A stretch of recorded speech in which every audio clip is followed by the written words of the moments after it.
All right, we're going to call this meeting of the Berlin Boys Regional School Committee to order. Thank you. Could you all please stand and pledge allegiance? I pledge allegiance to the flag of the United States of America and to the republic for which it stands, one nation, under God, indivisible, with liberty and justice for all. All right, thanks everybody. 15 minutes of public comment if anybody's here. Yep. Go on up in the front, name, address, and what do you want to talk about?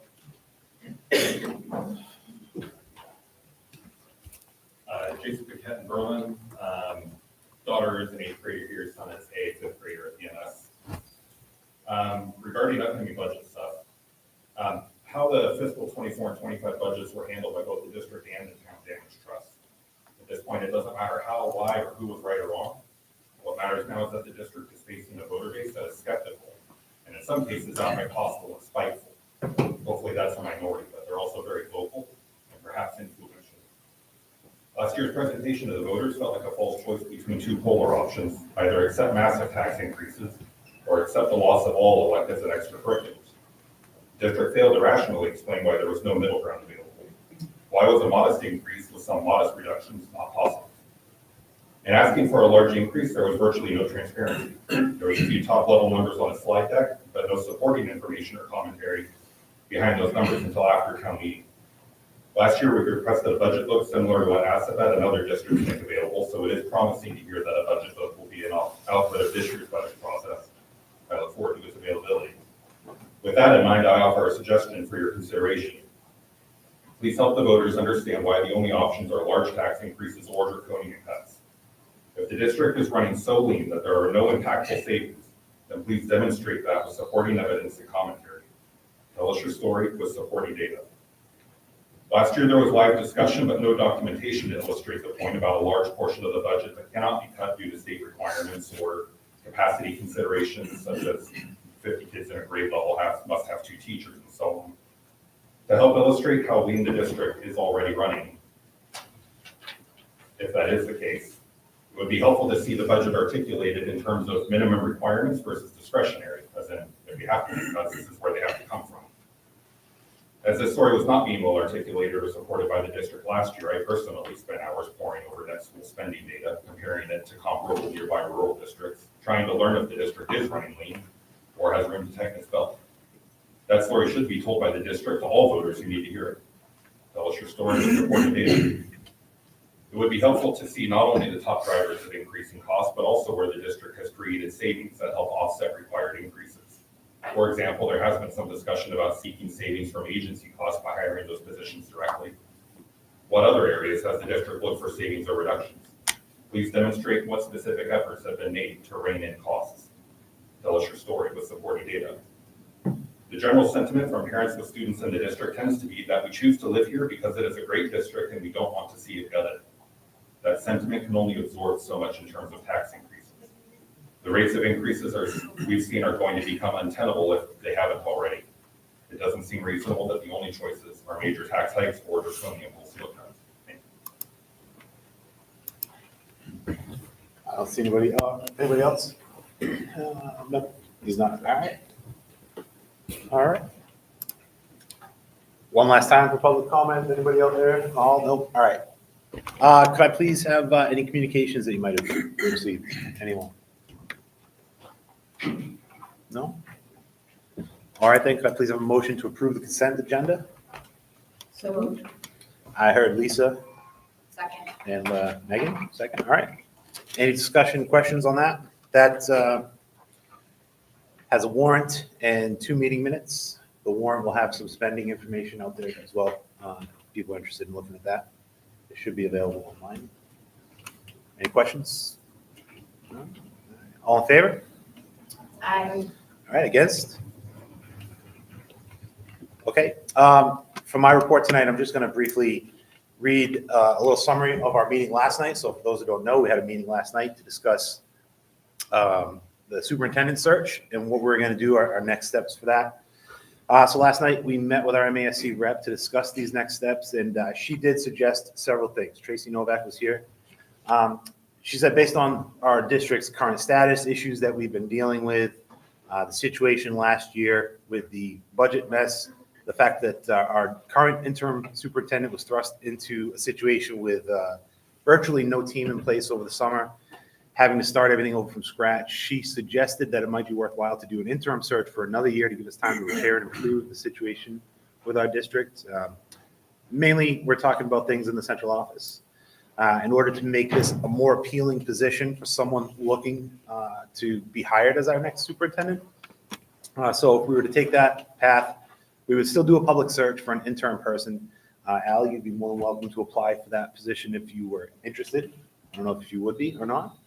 And I think what we agreed last night, although we didn't vote it, was that that might be our preferred approach. And so we do have a last minute addition to tonight's agenda to add that as a vote. So we'll discuss it later on that. Just a few more notes about last night. Tracy did go over the timeline of a full search and what that would mean for finding a permanent replacement for our superintendent if we were to start this winter. She suggested, and we kind of agreed with her, that it would make it a bit rushed process if we were to start this winter based on the timing of where things are. And it might be a more natural fit to start a full superintendent search at the beginning of the school year, have that sort of full year, start new school, start new search, and then give plenty of time for a transition period. She also discussed what the search might look like if we started at the beginning of the year, giving us some more breathing room to actually prepare documentation to get ready for that search, to put together a proper search package, and it would be more natural fit. So there's probably a lot of questions right now about why we didn't just start a full search right away in August when we heard that. So in August, we didn't start immediately once we heard that Carol Costello decided to end her contract after the first year. If you remember at the time, central office was having a hell of a time actually paying the electric bill, never mind anything else. So it was kind of all we could do to get someone in place with 2 weeks to go before the start of school to just lead us through here. We found Al, and he was named our interim. And even though we looked for other candidates, only 2 applied. One was Al, the other was the consultant who had been part of that group over the summer. So we have Al here now, and later on tonight, we're going to put a vote on whether we want to officially start an interim search or if we want to start the full-time permanent search this winter. So that's my chair report that I have tonight to update everyone. We'll get to that later on in business items. Next up, we have our superintendent of schools report. So Al, if you wouldn't mind taking away. Great, thanks, Mike. So if I can ask, we're gonna go a little bit out of order. I know Matt Carroll's here. He is our athletic director. He's a little bit later on in administrative updates, but I know he's got a couple games going on, and he asked if he could go a little earlier, so I'm gonna turn it over to Matt. Yeah, I was asked to talk about what I do for the athletic director. Should I sit? Hey, you go up front, yeah. Got some of these out. I don't know if it's on. So I think we have your PowerPoint presentation up there. Yeah. Yep. Okay. Oh, right. I got more copies if anyone wants to look at them. So we're gonna try, ladies and gentlemen, in the future to make sure everything is put up on this overhead screen so people can see things. There'll always be hard copies, but we're gonna try to move away from that if we can and have it seen for everybody out there as well. Just was gonna talk about what I do as an athletic director. First, again, it was a quick overview. This is quite a few sheets, I guess, but it's kind of a quick overview. And sorry, I was late too. I was bringing the other team in, and they had to get to the locker room. Just talking about budgeting first. I don't have a secretary or an assistant, so I order all the supplies for all the teams, or set up the budget for all the supplies for all the teams, and how we put that together. Transportation, I'm the one that sets up all the buses when we do it now.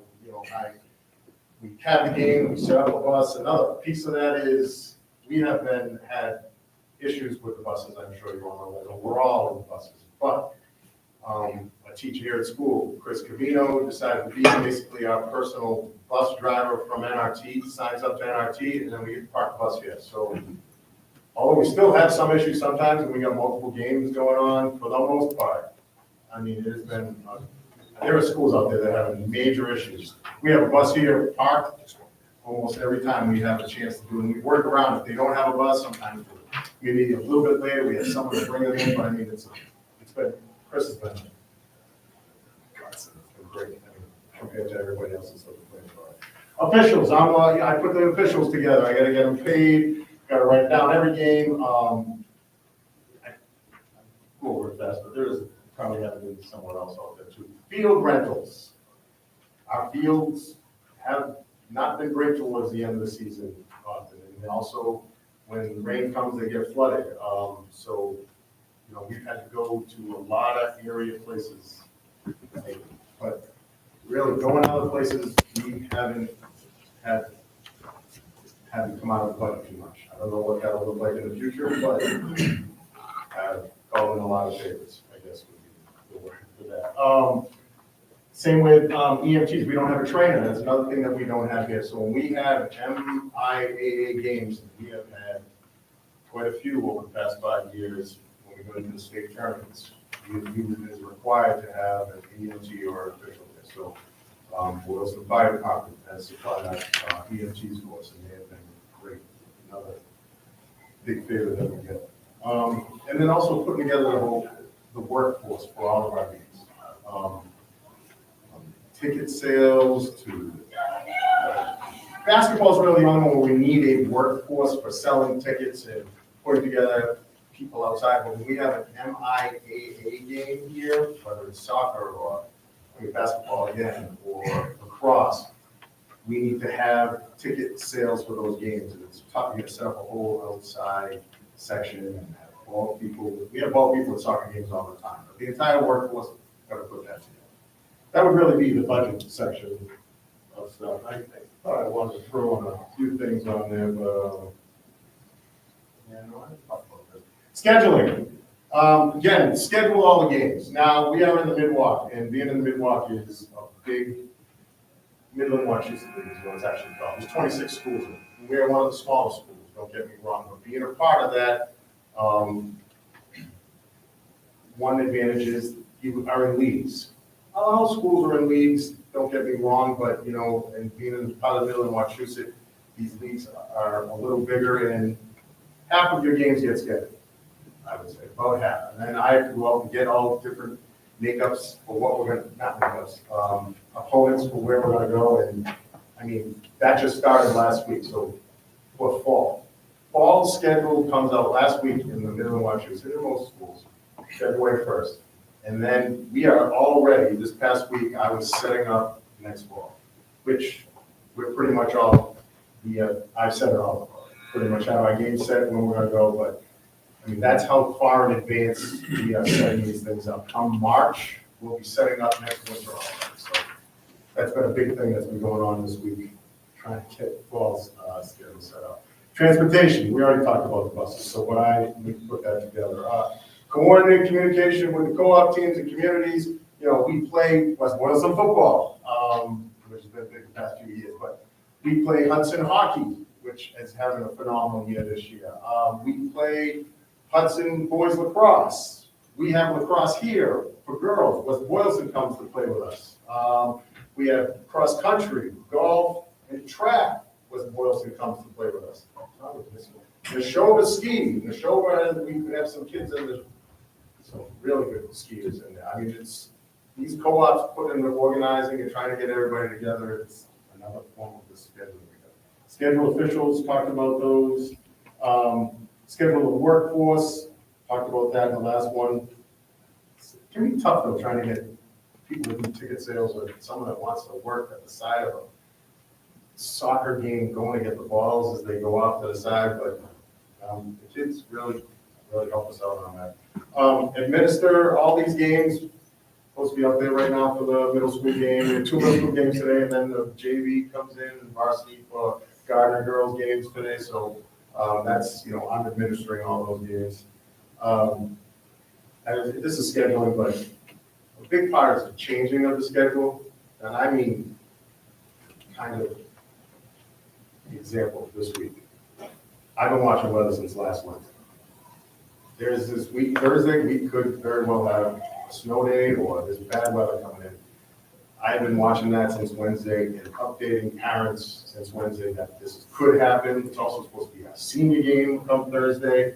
Anyways, I can tell the other schools, all our workers, everything, over the weekend. Anyways, come Monday, I finally pulled the trigger, and I wanted to do it early to make sure we have officials. Like, officials can be short when we switch stuff up. We're playing the day before, tomorrow, instead of going to Friday. And as I did that, a directive came out that a lot of people are now trying to move Thursdays. So I was a little ahead of it. And they were told they cannot move them to Friday because there aren't enough officials. So the fact that we moved it, we're now playing Wednesday at least. We don't have to worry about putting it into vacation. And we have officials where some people might not get it. And the reason not going into vacation is because our basketball teams are doing great again this year, and they are in the Central Mass tournament. So another thing today is trying to get everything together. We are hosting. They're both the 1 and the 2 seed in the Central Mass tournaments, and we are playing on Monday now on President's Day. Over vacation, yes, and it's another day off, yes, but we have to get that done to be able to play the game. So that's an example of trying to schedule all this stuff.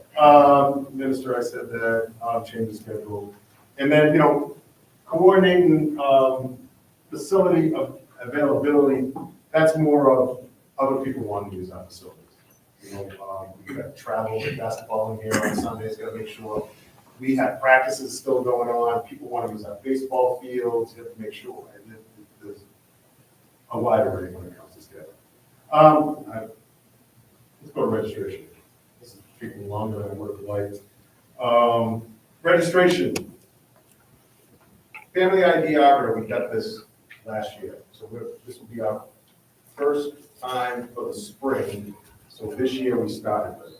It has really been much easier. We used to do it with Google Sheets. Now we can send this out. Everybody registers. Once you register, all your information is there. It's just an aspect of a piece of technology that has made my life much easier as this year has gone on. Also with this family ID Arbiter, I'd probably say this later, but I'll tell you now, communication. There is, you click on a button and I can email the entire season of everybody. I can break it down to just players. I can break it down to just one parent or a couple parents. I can break it down to the team. So today we have moved, we just found out about the games that are going to be Monday. So I just literally before I walked in here sent out another email to all the parents of both boys and girls varsity teams that they are now playing. You probably have to see that on Monday over vacation the 2 games that we had. So it's it's really good for communication, which for coaches to use, for anyone to use, but especially for me to get it out to parents. Physicals, that's involved in registration, but now to make physicals easier, it was always trying to chase kids around, trying to find out if they're eligible to play. They cannot play if their physicals expire. Day it expires, you're done. So, I have the opportunity that, hey, it's going to expire soon. Me and the nurse, we can get out emails to those kids to let them know you've got to make sure you have your physical up to date at that time. Payments, not very good on that family ID Arbiter. I can write down the people paid, but there isn't really a spot to show how much they paid, when they paid. We have some that might be on, you get a waiver, and then just doesn't add it up. And that's me trying to get them all together. And family caps just takes up a lot of time. But at least it has a spot in there that I can see that people have paid. I think that would be good. And there was something I wanted to say on that. Another piece of this is with team organization. Registration, data analysis, to understand which teams have enough players, trying to put everybody where they need to be. Sometimes we don't have enough to fill a team. Sometimes we put our numbers to make sure we have everybody for all teams. So this year, actually, I have more time. Just had time and to do a pre-sign up. So then I go around to all the kids first and find out who's playing what, so that maybe we only have 20 kids signed up, so we might not have enough for a different team that we had, or we got to put the kids in different spots, or how many teams we're going to have. And that's just pre-registration. That's just me putting up like a Google form or going to everybody and then for 2 weeks, going on lunch, making sure I get everybody signed up. Then finally they register. And then we can at least have a good idea, that's especially for scheduling. Hiring all the coaches and sometimes generator coaches, that's on me, bring them in, hopefully interview them with our head coaches or the admin or whoever would like to be involved in that hiring process to get the coaches. And then, coordinating an outside candidate. When we have someone in the school, it's easier. It's nice to have a person in the school, but you sometimes gotta go outside the school to get people too. Post that outside and then bring them in, have interviews, more core checks and fingerprint. We do that for everybody, but as a teacher, they have that already. So now, it's a bigger step to get them in. Award ceremony, that's something I would like to change a little bit because it's great. We have this big, huge award ceremony at the end of the year, but I'd like to make that a little different. That's something I would like to change up to next year. So it's not try to put 3 hours into one night when we maybe have 3 different ones or individual. But it's a lot of planning. We won't use the auditorium, but it might make it easier if we change that up a little bit. New this year again, ARC Ed. That's basically what it is, and teachers use it also, but it's a platform that holds all the information for all the coaches that we need, from sign-ups that they have to be able to, that they can coach, down to certifications, like having CPR, having having concussion training. So this new ARC Ed makes, again, life a little easier, because all this is somewhere that says they're ready to go, or it's 90% full, gotta go get this other stuff before they're on. And then also bringing back these preseason family meetings is now gonna be another thing coming into play. We've been talking about send out letters, send all the information out, but coming back now, we're gonna be able to put these preseason meetings together, which is, we don't necessarily like them, but we get all the families in here and then talk to them what we're looking for them for just a few minutes, but then they get to meet with the coaches and the coaches give their expectations. It's actually pretty big to see it and do it in person, so that is something that we're gonna bring back. Communication, again, talked about this already, I feel, in the last couple, but how Family ID makes it easier. But communication also daily. I am doing this, walking around the school, checking the cars, and then while I'm doing that, I can have these meetings with admin, with the coaches that are in the school, other schools and athletic directors. 90% of this job is done during the school day. Don't get me wrong, we have our games and practices after school, but administering, being there for the games, but all the planning, all the budgeting, all that, dealing with the other schools that we're going to be playing, or even the players in our own school, that is done during the school day. And it's just, it's very time consuming. And being able to be in the school and go around and talk to all these people and make sure, when they have prep or whatever, or weather suddenly turns on a dime and it's pouring out, I can get that out and then I go right to Family ID hour and tell all the parents, hey, we don't have to do that. Or what?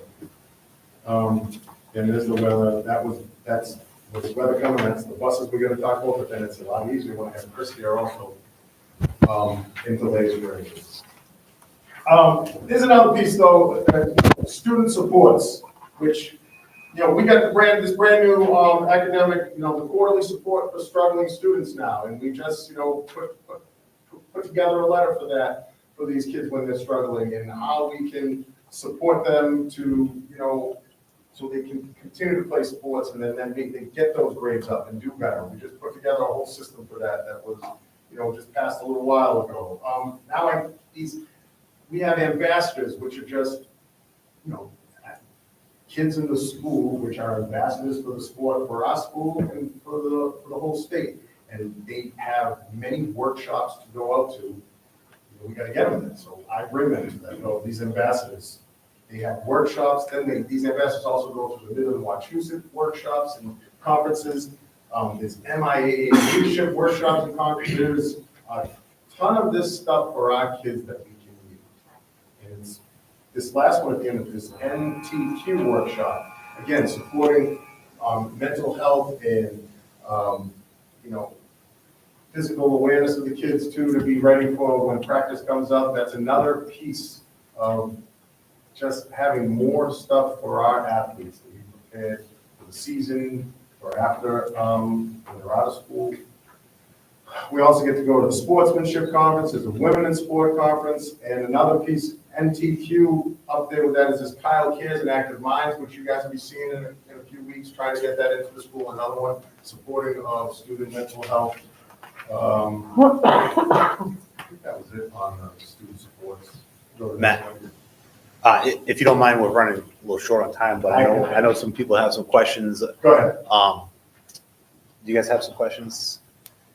I'm interested in a few of the things you said, how that relates to, our budget. As we had public comment earlier, we've got budget issues, and this position, athletic director, is full-time this year. In the past, it's been part-time, with the other half being a teaching position. So I guess what we're looking for is, what value does the new full-time position bring in terms of budget and costs? What are we able to do now that we absolutely could not do before? What improvements are happening?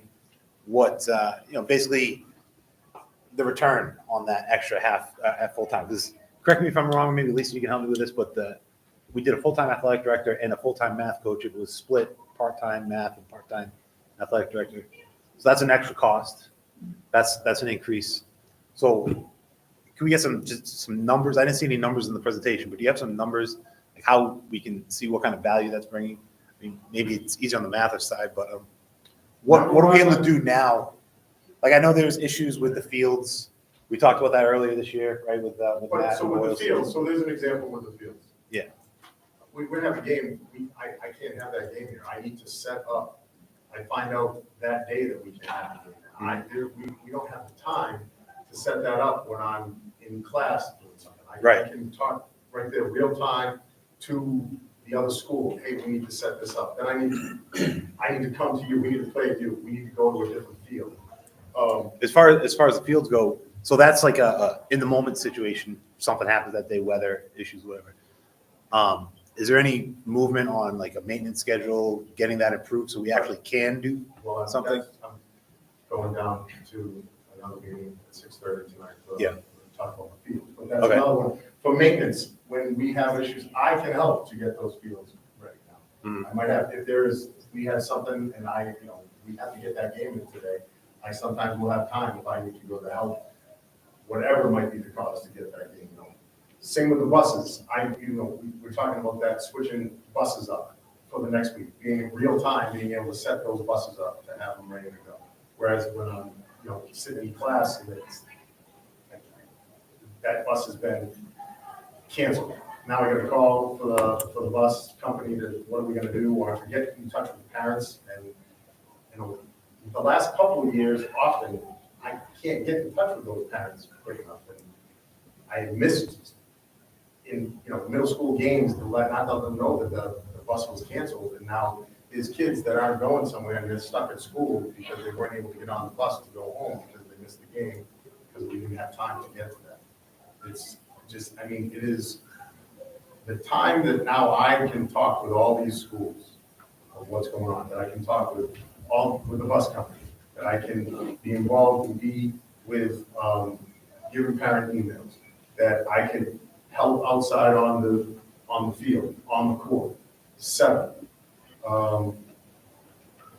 know I'm missing many things on this, but that is really.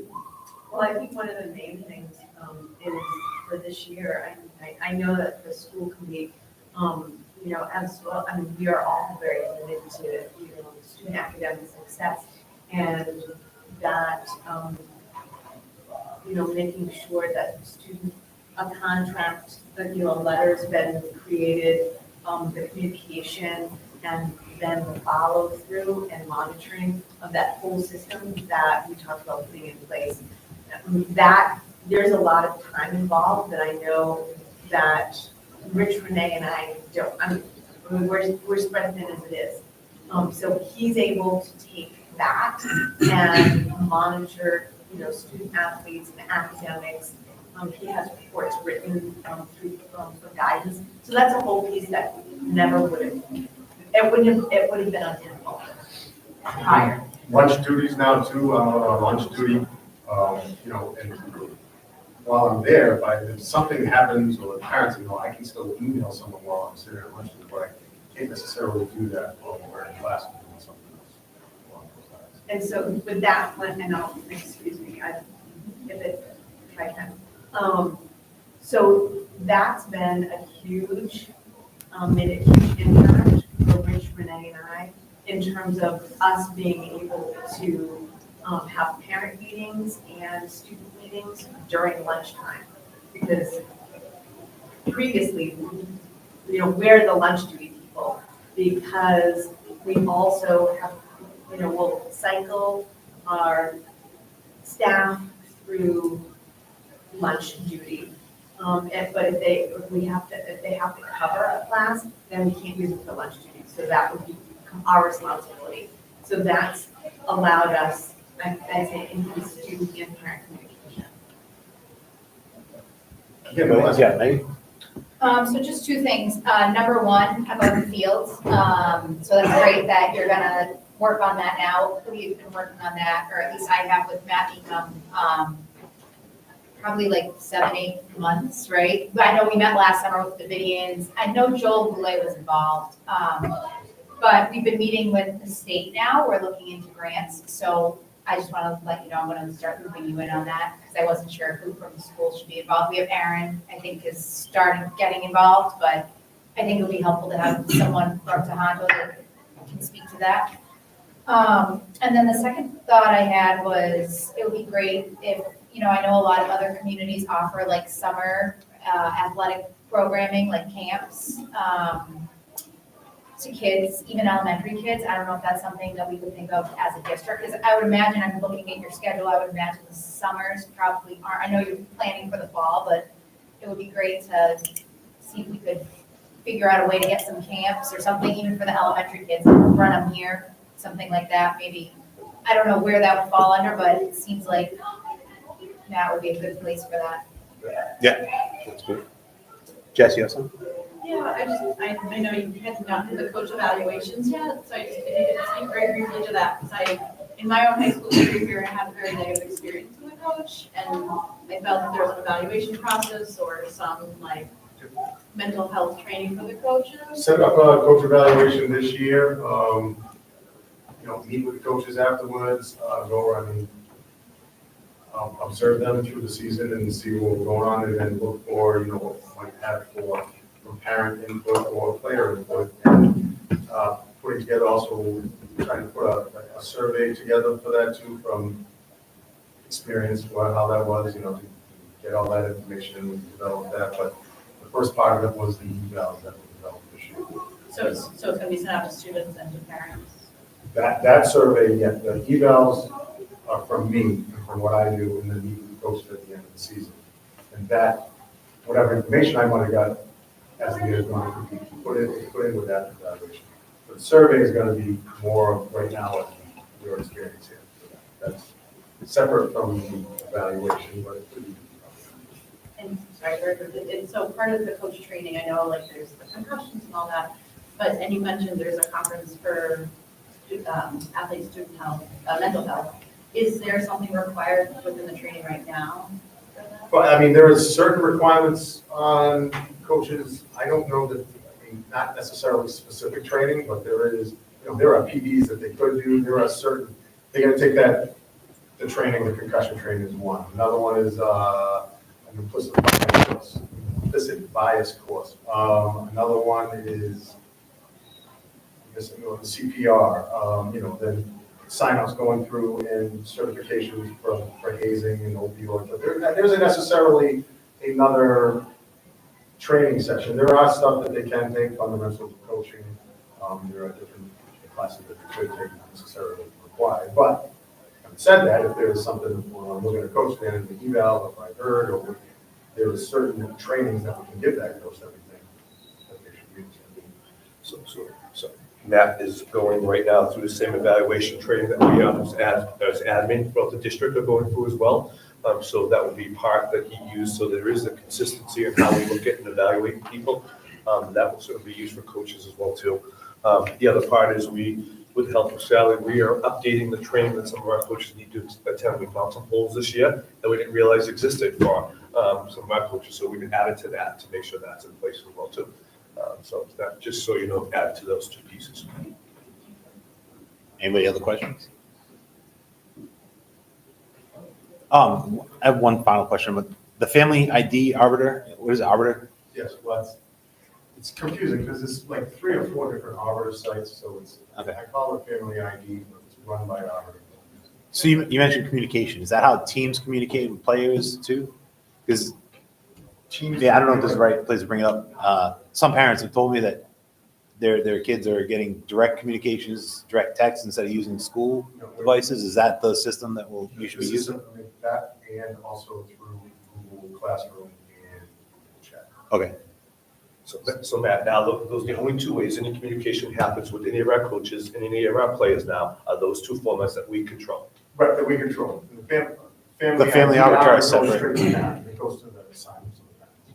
okay, so it's more for registration, signups, and then regular school. Yeah, but- No, they didn't force out through Arbiter, they can force out, like, I just got one that says the middle school practice tomorrow is canceled. It came through Arbiter Okay, from And Matt. that's me or a coach can then send that to the parents. okay, so that's That's what's. what family ID arbiter is not to the players, it's to the families. So Okay.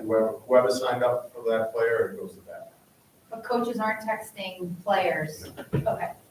So, in full disclosure, there was an issue, there was things that we were Or dealing with. Snapchatting We or were anything like that, dealing yeah. with some things like that, you know, working with Joe and with that. Joe Spizzato, our interim tech director, so we moved that, we trained our coaches so they no longer have that option. Yeah. Our attorney, Sean Sweeney, would tell us all day long, we don't want that to happen. We do Yeah. not want to be having individual conversations on our phones with students. Yeah. So that has all been stopped and we go through our platform now of Google. And there's a record of everything sent by coaches, so Yep. if there was like a dispute, the district has the record. It's been I'm way out of line in terms of, but we're gonna talk a little bit later on about something we put in place that Joe's put in. It's called BARK now, BARK, right? So we have that for across our entire district now. So if anything is inappropriate or any certain words that come up, our administrators are notified. I think we put that, Joe started to put you on spot. Was that this week we put that in play? Within the last week, yes. Last week. Which is, by the way, is zero cost to our district, so we're really happy to have that in play. More added work for our admin, I know, but it's also a huge protection for our district. Thanks, man. Anything else? Anything else you want to tell us, or is that good? Yeah. Cool. All right. Thanks for coming in. Yeah, I know this game's going on, so. Yeah, when Matt leaves, I'm gonna open up that door, because you have to have a door open, but I don't want it.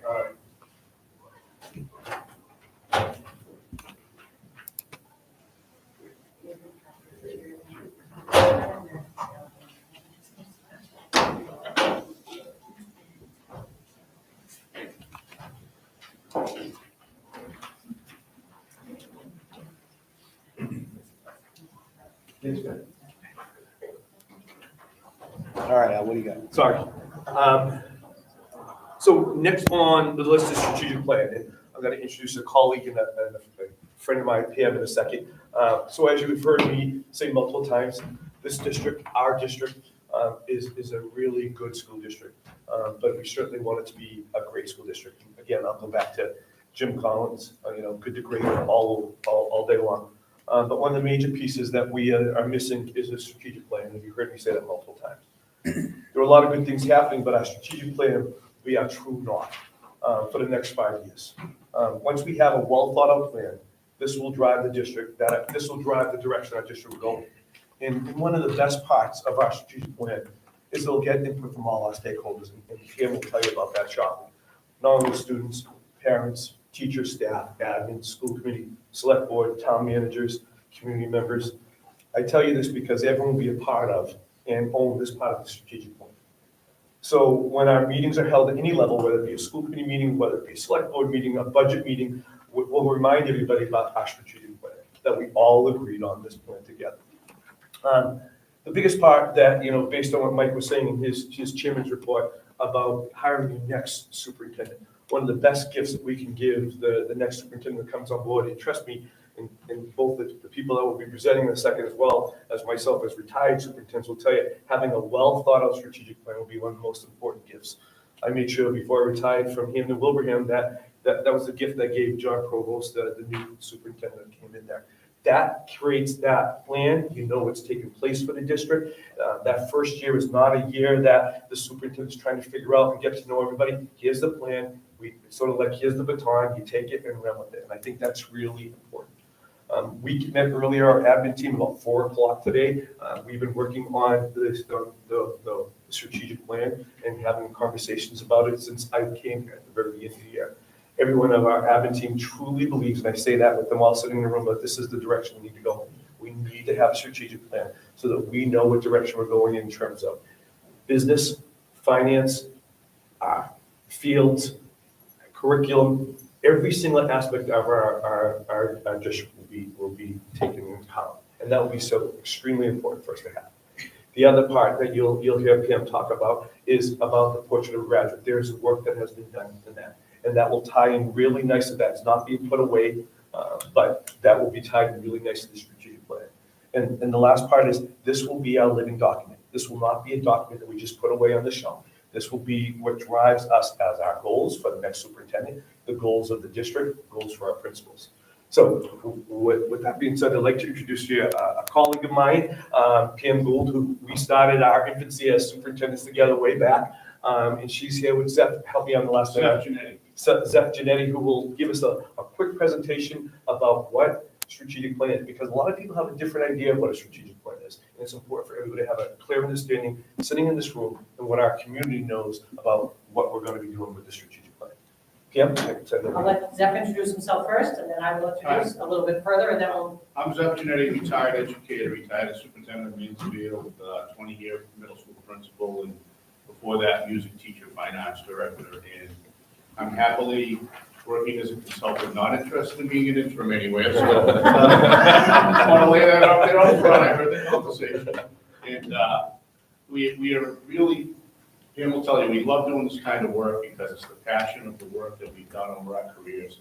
And this is the fun part of the work without all of the things that makes the job of the superintendent not fun. So I'll pass it over to Pam. Thanks, Zeph. So yes, Pam Gould, I retired 3 years ago as a superintendent, but Al and I were in our first NISIP program together.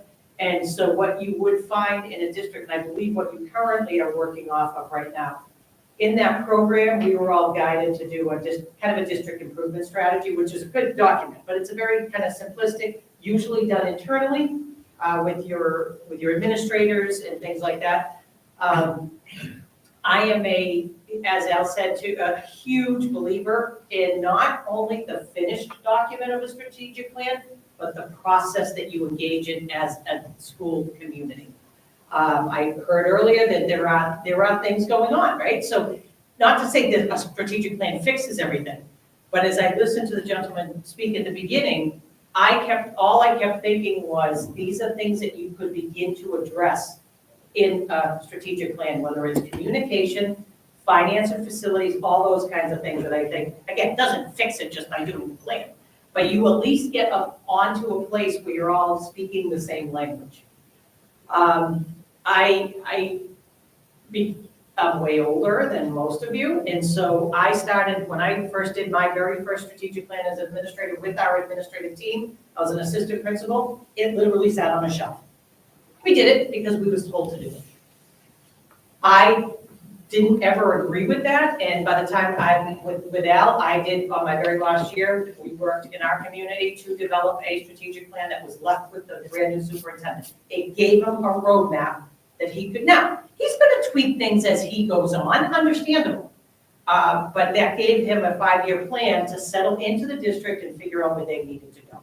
And at a bigger level, it's really the district's plan, it's the school committee's plan. Absolutely. Because the final step of the process is developed by a committee, but it's approved by the school committee, so it becomes your guiding document for setting district goals, goals for your new superintendent, which then transfer into principal goals, school improvement plans, right down to teacher professional development plans. So it really is the template for improving. And as we go through the plan, we talk about developing the plan. The first phase of the plan is where we gather data.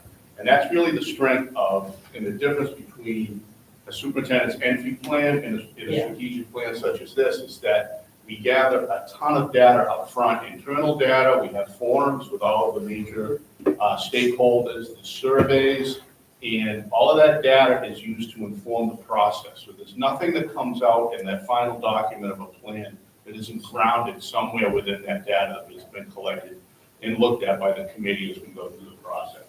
And Jeff said it, I'm a more visual person than he is.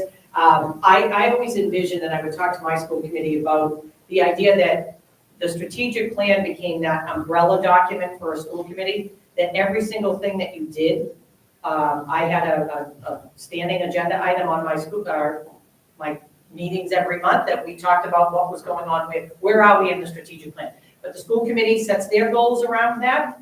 The superintendent and their team sets their goals around it. Your team principals set your goals, the teachers set their goals, so that it's all in that silo. Again, you're all working from that same roadmap.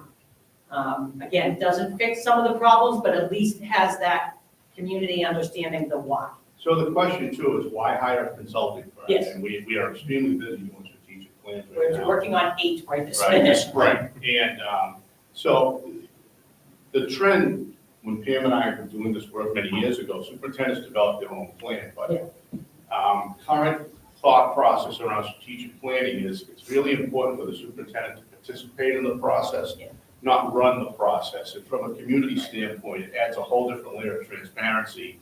When you're looking at budget, you're looking at facilities, to have a facilitator come in, facilitating firm, and talk and guide everyone through the process. And our fingerprint is not on the document. It is truly a community document, but it's powerful to have the superintendent be part of the process and working rather than driving the process. Well, and in this situation, which again, you guys are in a little bit of a unique situation where you have an interim, or wherever you do next year as you make that vote tonight, if it still stays as an interim another year, that again takes the fingerprint from the interim off of that. And Because it isn't their plan. And another piece, having a strategic plan in place when you start your search for a new superintendent, is you're going to be interviewing candidates with a template of improvement that the district has already developed. And you have the ability to ask candidates, this is our plan, you see the roadmap, how are you going to implement this plan? It's a really good, strong starting point for your search process and looking for a new superintendent, I think. So you're in a good position. And portrait of the graduate, you want to? Yeah, because we're going to show you the process that we would use, but it's really important to me. It came up with your admin team, this discussion of all the work that you put into a portrait of a graduate, or portrait of a learner, some districts are calling it. They're 2 separate documents to me. A strategic plan is that guiding document that helps the community, it helps the school committee, finance and facilities, teaching and learning, kind of that overarching. Portrait of a graduate, or portrait of a learner are the skills and attributes you expect your children to graduate the Berlin-Boylston Public Schools with. That is different. And they should, start to overlap. But the point is, a student, to be very honest, is never looking at a strategic plan. But they will understand what your portrait and all those skills and attributes that are. And that's really important. What I did in Sandwich when I retired from Sandwich was we implemented and put that right into the plan. It was goal number 1. So that it stayed in the forefront of all of us. So that became our first goal, and then we went after that. So you guys will do whatever you want. But so the process, because I also know you have a lengthy meeting, and I don't want to stand in the way between you and like 11 p.m. I think that was That's the over-under right now. All right. So we run kind of like what we consider like a 3-part process. If you're not on the committee, some of this won't be as important to you, but the beginning is that phase 1 where we have done some initial meetings, but there is still a decision to be made if this is the direction you're going to go. And so if we go this direction and there is a contract signed, what we would do is we would work with your central office admin team to develop a timeline one of the discussions that we had with Al was this idea. Understand districts are facing all kinds of financial crunches, there's no doubt about that. So one of the things that we offered, again, I've known him for a while, that's our running joke between Al and I didn't have to go to my boss, he got the discount, friends and family discount, begged and pleaded. And so our prices had just gone up, and I told her, I'm like seriously, I started talking with him about this a long time ago. So good for him. But anyway, part of it is when you do it, when we break some meetings in the spring and then some in the fall, is to put it in 2 different fiscal years. It makes it a little bit more palatable for communities and committees without that. But, so we would get phase 1 in as early as possible, getting those meetings. We would start our focus groups. We run a series of 5 focus groups. You get to, as a community, decide what you want. Typically, students, staff, parents, administrative team, community. And now this is where you get to get a little political. Who is important for you? Sometimes what districts do, especially in a regional school, you invite strategically your board of selectmen, whatever you call them in your town, from each town. Some people invite the police and fire. They show up. right. FinCom. It's all, that depends on what you think politically would be good to have some people to be able to have some say. While that's going on, we're developing a survey. We have a gentleman that is one of our team members. We use SurveyMonkey. So he will work with Al and Sally, and they will develop, we have templates, as you can imagine, but they can be tweaked depending on what's important in this community. And that goes out to parents, staff, students. Everybody. And so the survey would go out. We then start. So Pam, I'm sorry to interrupt you. So I know that's a real important piece, right? So I know we've talked in this community here, school committee about like surveying, right? Yeah. And getting how families are feeling and Yes. that whole culture piece. It's huge. This will tap out to everybody. in this Everybody. community, right? Not just parents, but also people living in the community. Well, we also, do you guys, do students have a student activity period? Or like a Like a flex block. flex block or anything in your school? Okay. Sometimes we find we get a much better response rate, obviously, when you're using an advisory time. Find a way Because to it's the day. given to them, whereas it's as opposed to like any human being. You just say, hey, fill out the survey. I might forget, I might do that. So sometimes we find, and this is up to you guys, but even if you don't have one, if you can find a time where you might be able to get the students 15 minutes or so, your response is amazing. You get some It's such really good valuable feedback. data we're It's getting from the huge entire data. community. It really is. Elementary as well, or is it just high school? This is your call, but we typically definitely do high school, middle school. If you really want, where does your elementary end, 5th grade? Yeah. You might want to try the 5th grade. I'm not saying you, but give it a shot. And we do middle schools frequently when they're part, we do 5th grade typically when they're part of the middle school. I know. So that's kind of, I would never tell you what not to do. The reality is, kindergarten, you're not going to get. So that's up to you guys. We will put it out to but it's important to note though, based on your question, when we run the forums and we meet with the students, high school, some districts do middle school too. Yeah. We tell the students, even if it's just high school, make sure you talk about your middle school years, talk about your elementary experience, some of the students moved into the district, what was that like, what it was like for kids that have been here since preschool. So we try to have them represent their past experience as well, not just their current experience. So we do try to tap into that data in the forums. We generally ask 3 questions in the forums. Simple 3 questions. What are the strengths of the district? What are the challenges that you face? And then what are the opportunities? And a lot of times we're pretty decent at what we take that challenge and what could we do for that and try to So pull that out. the challenges present opportunities. Because that in the survey and then all of the data that would be put into, what we do is we provide the district a series of folders. They will dump in data, every single thing they can think of, whether it's MCAS data, whether it's student mental health surveys, all kinds of Budget stuff. data. Budget data, Staff. everything will go into these folders. And then, so what we do is we run a series of 6 meetings. During these 6 meetings, we are looking at your current mission, your vision, core values. Assuming, again, if you're working on a district improvement strategy, you probably have something, but you might want to revisit those, depending on how old they are. And see where they line up with your portrait of the Yeah. graduate. So At meeting number 2, we do a data analysis meeting. We facilitate, we break you up into 3 different groups, and we put data in folders depending on what group you're in, so that it gets overwhelming, as you can imagine, to look at data. And so we strategically put certain things in different We use pockets. data mining tools, and we Yeah. guide the groups through the process, looking for trends and patterns that come across in that data. So And they come out, it's amazing Yeah. what you find from it. And then meetings 3 through 6 just become us kind of continuing to work through what then become your overarching goals, what are your initiatives within that goal, and then on kind of all that timeline in it. And by the end of the thing, when we're getting towards after meeting 6, we present the community, the school district with a draft. It is brought to school committee, it is voted on, because we don't do any graphic design until it's been voted on at the school committee, to make sure there's no changes, which is fair. And so then at the end, what we produce, someone said it earlier, and this is where it sounds kind of shticky. What's the story you're trying to tell? And I am a believer in that, is what are you trying to make the community and have them help them understand what you're trying to do.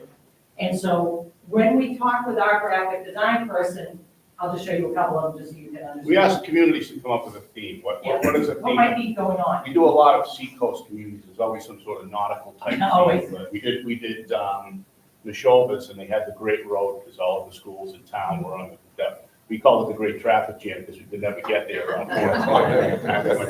But there's a theme that will be developed, that the committee will decide to. So what we do is we give you 2 documents. One of them is what we call a dashboard, but that's what you can publish. You can put it on your classrooms, you can put it on your website, you can put it everywhere. But it's a very simple, gives you what your mission and vision are, your core values, and those kind of levers of where you're trying to improve. All that detail of those comes into the next document we give you, which is a much lengthier. You'll put it on your website, but it's a much lengthier document. But this is where the story is being told. We do a lot of, let's put pictures of kids. This is what you're about, right? So put them in there. What do we value?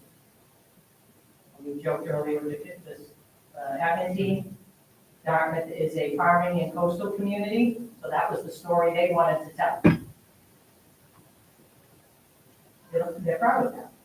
But you can see, we put all this documentation in, the graphic design person does it all. Throughout the process, we're asking your team to be dumping in, we have a folder for photos, as high resolution as possible. And then it just goes, so that we get, see how what they did, they built right in. They were also very proud of their portrait of a learner that they had worked on the year before. We implemented it right into the entire plan. So that they would understand that. And then you just get to we've seen these kinds of things, so we just do that.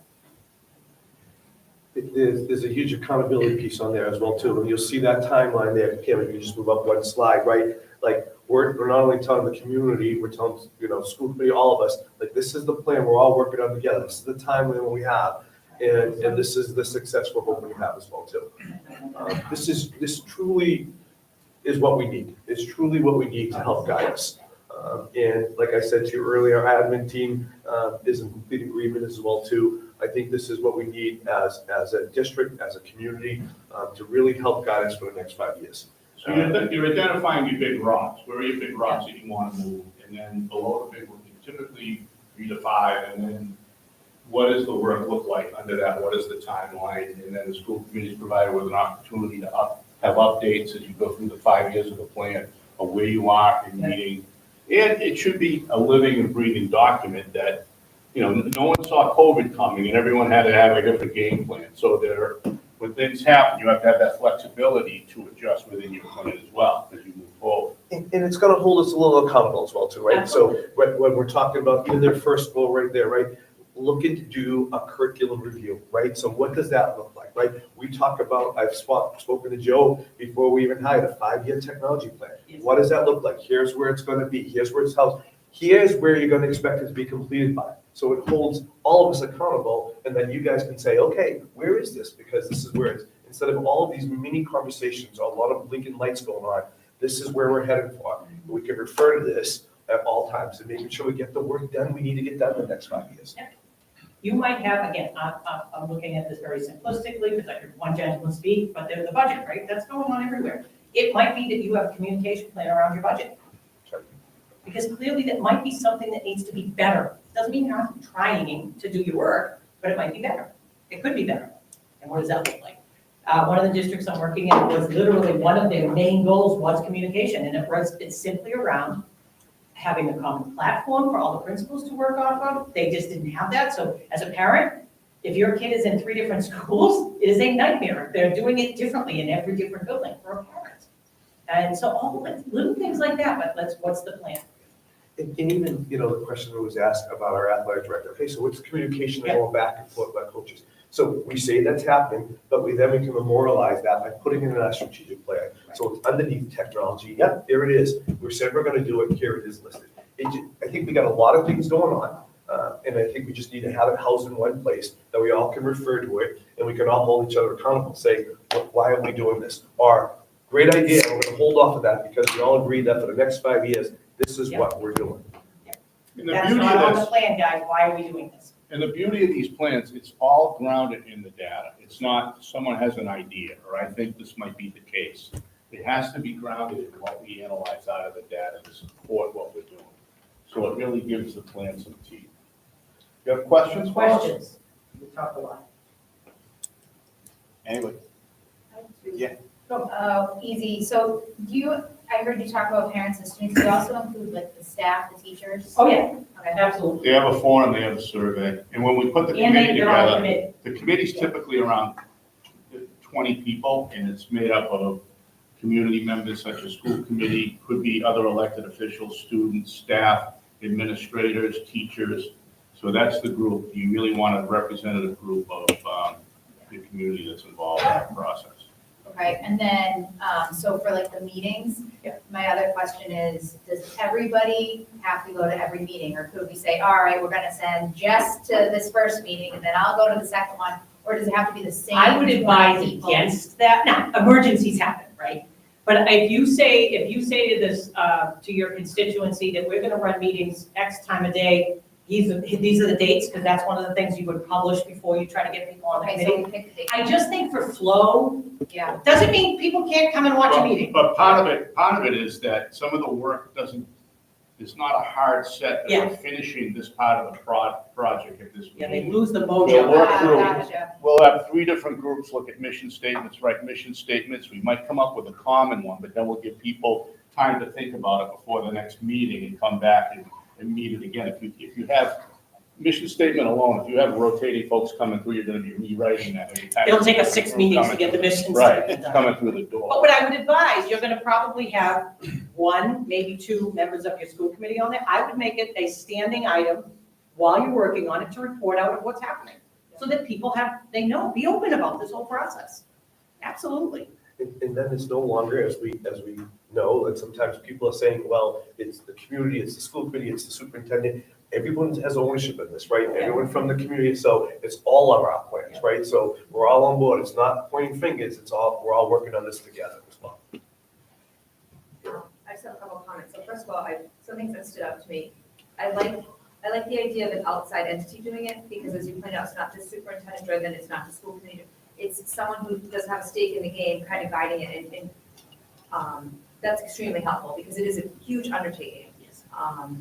I also like the idea of having a strategic plan when the new superintendent comes in because, what they tell you when you go for leadership positions in graduate school, they say the first year, don't make any big changes. Come in, see how the ship is running, don't make any. So this would be, they'd have a course that they would go on. It is a gift as the It superintendent really described. is, so they can Absolutely. come in and watch, and the ship is kind of running itself at that point, but they're helping. But the other thing that I can't help but notice is your enthusiasm. Like, I don't think I've ever been excited about a strategic plan. Yay! All right. I'm like, let's do it. We really enjoy doing the work. We truly do love it. It's I fun. can tell. We had a new executive director come in, and we were a little nervous, it's kind of a new boss, and she said something at a meeting we were at, she's like, when will you guys just stop doing this? And he said it, when it stops being fun. We thoroughly enjoy, and for us, like, I'm a people person, I love getting to, the people that I have met during this, we now go to conferences, we know all these Being a people. superintendent's not fun. I'm married to one. It's not fun. I enjoy it. It's just, there's rare moments where you come home and go, This was a great day. Really? Although I was disappointing people at a very measurable rate. And this, people smile and they say thank you, and it's all of the fun of the work with none of the. Good job, Pam, myself, and Lori, but had their first year superintendents. We got ourselves in so much trouble all the time. We were like the kids get in trouble as the new superintendents. We would be the ones doing it, so this is what you got. So if that works for you, then that's fabulous. Pricing. What did you say was the timeline from, we say yes? Yep. To finished product? What So- was the timeline? That can be a little bit of, essentially what we would do is split the cost in half. Now, there's no probably a real set point of which meeting, is it Oh, better to typically get like through 2 months, meeting 3 months, a 3? year. It's usually like a 4-month process when you start earlier in the school year. Starting at this point of the year can be difficult in that May and June are very busy to Yeah, get people it'd be together, tough to get especially it high done. school staff, students, with everything going on. So realistically, we'd be able to do most of, I would think, phase 1 by the end of the school year with forums and those types of things. And maybe a meeting or two. Yeah, maybe a meeting or two, but the scheduling piece is a little bit challenging, but the typical length is around 4 months from start to finish of the whole process. One of the good things we said to your admin team though before was, if a district is starting it fully in the fall, by the time we start meetings, we're in good October, beginning of November. The good thing is, if we did a kind of what we're calling half and half, you would literally, your meetings would start right up again in September. There's no lag time. So you would be done your plan, likely, give or take, end of October, beginning of November, so that you could roll it out after and it's honestly a good time for our graphic design person too, because as you can imagine, I just said, we're working on any plans right now. Yeah, She's we gonna have, die. there's 4 of us that do the June work, and so July. available dates for us becomes a challenge. Yeah. But September, October, But you're in great typically shape. not busy Yeah. time. So for us. So You would be over able to under- probably went to the holiday, without a doubt, holiday break with a plan done. So Yeah, that having- was what my target was gonna be, because if we're talking about superintendent search. And that time is good, and Al and I talked about that, Yeah, it'll line up, yeah. so. Yeah, and I like the split for the financial reasons. I Yep. don't know how Aaron feels Most about of that, the but it districts seems like do. that's more palatable. And we talked about that, right, making sure. Yes. Do we have to vote on this, or how do we do? So I would like school committee to vote on this, because eventually when we develop a strategic plan and when it's done, we'll be bringing it to you step along the way, but also you need to vote on the final strategic plan. The other part I just want to let you know is that, so even when, when I move on and you guys are still here and the work is still being done, that there's still a resource to us, right? So I don't want you to think that once November comes and it's all done, they say goodbye, that they're a resource to help us. So again, it shouldn't be just a document we do and like, okay, we're good for the next 5 years. It's the job of this administration and school committee and community to keep looking at this document, keep working at it, and having it as an agenda item all the time, saying, where are we at? What are we doing? Where's the 5-year tech plan? Where's the curriculum review? Where are we with special education? Because you said this is what was going to happen.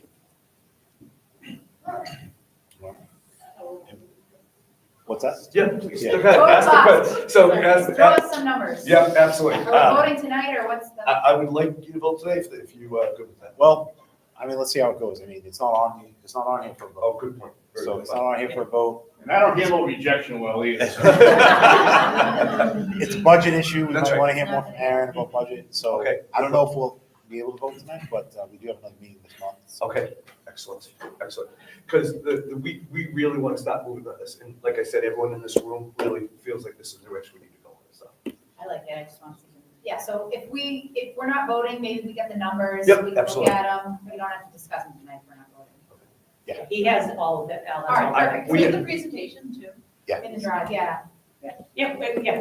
Okay, well, I sent Al the scope of sequence and stuff that we had, and also some, the samples, I think. Perfect. Yep. So for the next, when we You know what, vote, I apologize. I didn't talk to Mike about putting this as a vote on there for this, so that's I think we can get it done this month. Yes. Maybe just not tonight. fair enough. Absolutely. Yeah. Agreed. Yeah, we meet literally the Tuesday after February break. I mean, nobody's doing anything between now and. No. Yeah. Yeah. I think we're all. No, we're voting tonight. You start tomorrow. I was gonna say, I'm actually looking forward to next week. I was going to say that. Why are you letting them up easy? All right. I was going to say. All right. Okay, thank you, Seth. Thank you. All right. All right. Thank you very much. Appreciate it, guys. If you have any questions, ask Al, he knows how to get, Al, they know how to get Thank you. so. Thank you. Good to see you. Good to see you. Thank you very much. Thanks. Thank you, that's great.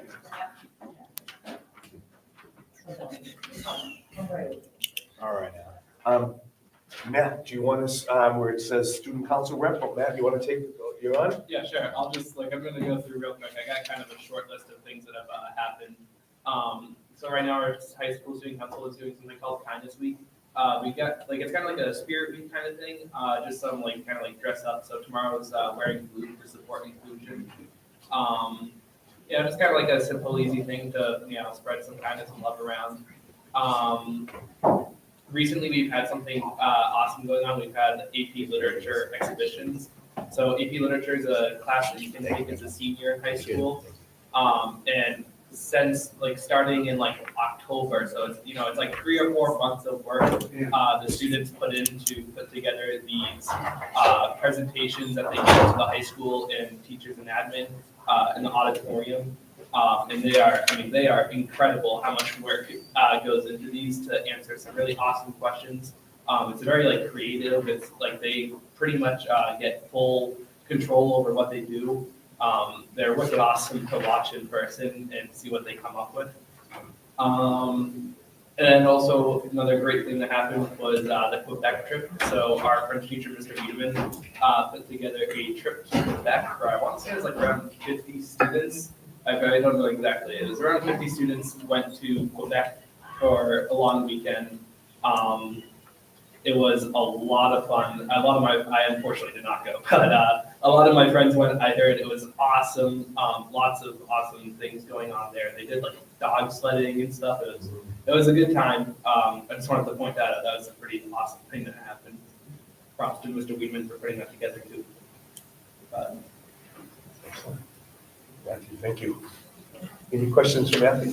I just wanted to acknowledge Mr. Wiedemann. He really get that trip off the ground and take 50 kids out of the country to get their passport. These kids all might never have gotten a passport. Now they have passports. Now they'll travel. It was really, he did amazing work. And all the chaperones were amazing. I'm very happy. And that was, sorry, quite an adventurous trip, but you got stuck on the border there for a little while, right? In Canada, right? But to know that Mr. Finnegan was there, Yep. the one that was expediting through the border was reassuring. Yes, It was absolutely. nice. And I, as Mrs. Severo was keeping me informed, I was keeping school pretty informed about getting you guys back into the United States safely as well, so it was great. Other than the border situation, what's the coolest story from out of that trip that you've heard? Oh boy, I heard some awesome stories about dog sledding, because they you hop up on a sled with dogs, and I was surprised to hear apparently how ridiculously fast you start going when they start running. But there's also some what's the other thing? Tobogganing. Yeah. Tobogganing. That was some videos of that they pick up some speed. I was impressed. It was, And just beautiful sightseeing. oh yeah, lots of awesome Going to Europe. photos. It was definitely, it was something else.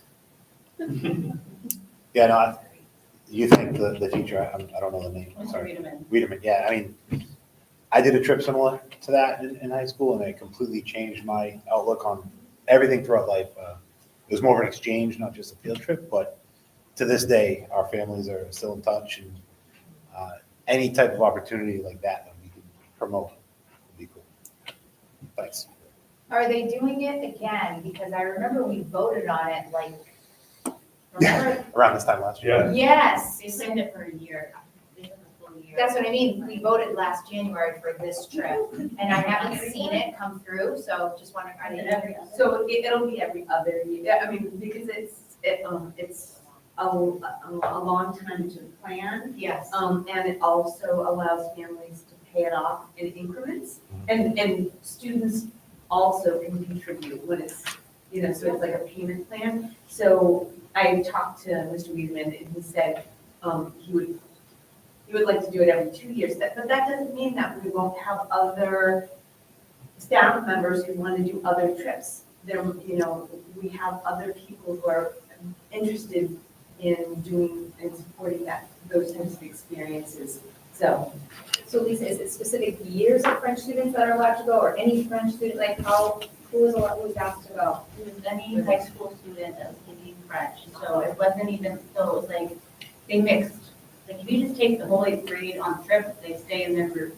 When you take 9th through 12th grade French kids that are all mixed together, if your friends aren't in French, like, they were all mixed. It's just like, it was really great. And to your point, Beth, even the process, they have passports now, right? Yeah. Like they've already traveled outside of the country at this They're age. more like now. Yeah. And so those are the things we need to celebrate, right? And we need to acknowledge, right? And that we put on our district website and we put in our strategic plan, like those are the stuff that we want to make sure that those are the things that draw students and families into our district, knowing these are the things that we're doing. Yeah, it's awesome. I think also as an unfortunate of a graduate, like as a local citizen, Yeah. I think it's so important to step out of our own boundaries. Yep. Great. Thanks, Matthew. Yes. So just going back, I know my agenda is long today, school choice. So I have this on the agenda only to get some input from school committee on the direction you'd like me to go. I have asked my principals and assistant principals to give me anticipated openings for the 2025-2026 school year. And literally that's all I'm at this point, so I didn't know where we're going in this direction or not. I will have some data together for you for next school committee meeting. I just wanted to know if there's any direction you wanted me to go in or not to go. Typically, we'll get the data, the enrollment data, everything. Okay. If there's any suggested openings or what from them, then we'll discuss that. Okay, perfect. Good, excellent. The next thing, if I can just go a little out of order in mind, and by the way, I'll have that for you for the next school committee meeting. I'll make sure I have all that data for you with anticipated openings as well too. Renee, can I ask you to talk about the cell phone policy, just a little bit update on that? I know that's something that came through with the Attorney General's office, but she's gonna spearhead that for our district. Renee?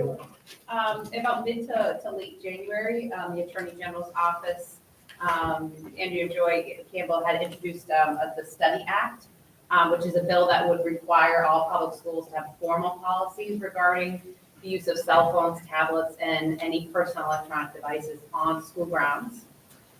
So Al has, decided, rightfully so, we need to get ahead of this, right? Because this, and this has been a conversation prior in the district, right? But we have no formal policy at this time.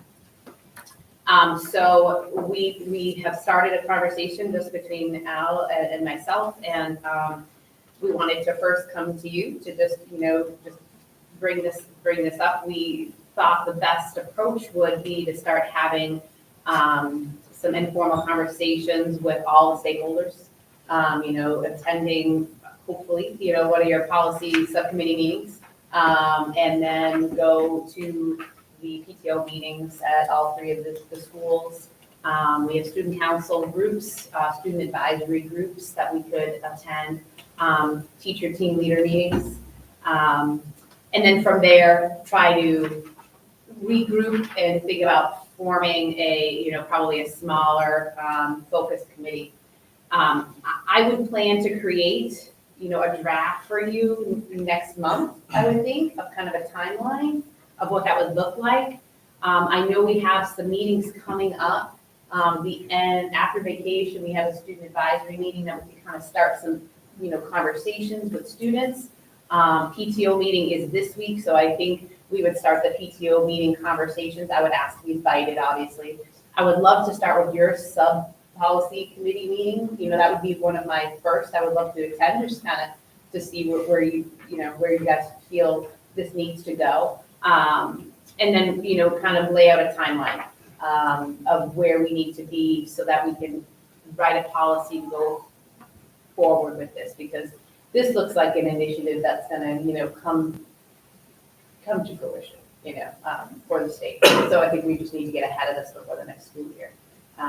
So if it's okay, I'll maybe be in touch, Mike, to see if we can do. Yeah, If I can absolutely. come to a subcommittee meeting and go from there. And there's gonna be some decisions the school committee and the community are gonna have to know, right? So Renee will gather that information. It's not black and white, right? So there's either, some are gonna say, no cell phones at all. Some are gonna say, keep it the way it is, and then there'll be a bit of ground. Like, there's there's a philosophy, and mine included, that it's an educational tool as well too, if used properly, right? So there's middle ground, so all that information should share with you, and they're telling you that, right? What pathway do you want to take? But we know we need to, as a community, decide what we're going to do with that. But we felt the first thing was best to gather information from everybody, starting obviously work first with school committee, and then working the way out to the communities.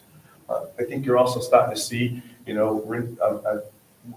expanding people's jobs, right? So Renee will now spearhead this cell phone and media. This is a big undertaking, right, for ourselves as a district. Rich doing that safety piece as well too. So expanding their jobs and expanding the growth for them as well too. Questions on this at all? There's also the Student Success and Technology Subcommittee too, Oh. and we did discuss, Lisa and I, in the spring as well. So I don't know, certainly there's overlap between the two committees. Great point. I'm so sorry. I didn't, I should have had Renee go in the direction of policy, so we can There's actually. overlap certainly. Yeah, absolutely. So I'll make sure there is a whole tech, Yeah. admin, tech committee as well too. I have a question. So my understanding was that in the middle school, they're not allowed to use their phone during the day. That's a policy. I guess my It's question. not a policy though, that's in the handbook. Okay, but so that's a rule, right? That they have. Yeah, but there's not, we don't have a district policy, which this act is asking all public Okay. school districts to have. All right, and I agree with that. I totally agree, and I think we need to move forward with that. But I guess my question is, it's in the handbook, middle school kids aren't supposed to be using their phones during the day. Is that actually happening? Are we enforcing the policy or the rule as written in our own handbook? To some extent. How would that change? Differently, but again, I don't have kids. Generally enforced in sixth grade. Sixth grade, absolutely. And then they Um, The thing, there's pieces, because again, some teachers use it as an educational tool, right?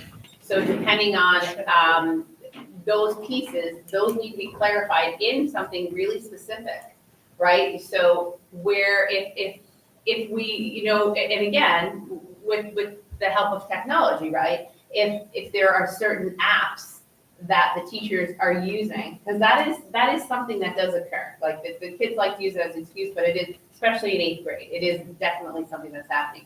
We may need to call upon technology and say, what else do we need then on our Chromebook? Or is the Chromebook the best tool that we're using? I don't know, I'm just saying, right? So those are pieces that we're gonna need to really, again, that's why these kind of informal, if you will, conversations with each stakeholders are really important. To really, I would say that in structured time, yes, those procedures are always being followed. In unstructured time, no, not always, because what ends up happening is sometimes what we're seeing, and that's part of, I think, what the Attorney General's message is here too, so it's not only about cell phones, it's about social media, right? Is that students and, are using their phones, as adults are, so, because they don't know how to talk to one another anymore. Yeah. Right, and they're playing Blockbuster, and they're doing all these things, right? So there's a whole nother piece that doesn't really have anything to do with them even on anything that's really, distracting them from their education, because it may be at lunch. But they're not having that interaction piece. They're not having that piece of their social emotional growth being developed, right? So it is a bigger piece than just lock up your cell phone, right? And that's where we need, and I think that it's in the drive, that large pack area that's shared, like there's a lot there, right? So, and that's why I think this will take some time, but if we can, start working it through these groups and really get ahead of this now, because if they're asking, from what we understand, the Attorney General is really asking all public schools to come up with a formal policy, and it doesn't necessarily mean no cell phones. It just means, an actual policy. And again, this piece on social media, if there's policies and the Attorney General is then going to go forward to really work with some of these, the social media groups, that also hopefully will work, in tandem, right, together. That's the hope. But it's gonna take some time. We see every day things are changing around us, right? This is a huge thing the Attorney General dropped on us, right? Huge thing. Here it is, right? And they put it to the local level. Like, what are you doing? So we just feel in fairness to school committee, Renee and I talked that we gotta gather some information, right? And we'll meet with both subcommittee meetings, right? And talk to you guys about that and gather all that information so that this way, then when we present this to you, then you can help make a decision that you have some knowledge based on. So we've been talking about cell phones for a while now. Julie knows. So this is not new to us. So I think we've all, except for Beth, because she's new to the committee, we've all voiced our opinions on how we feel about it.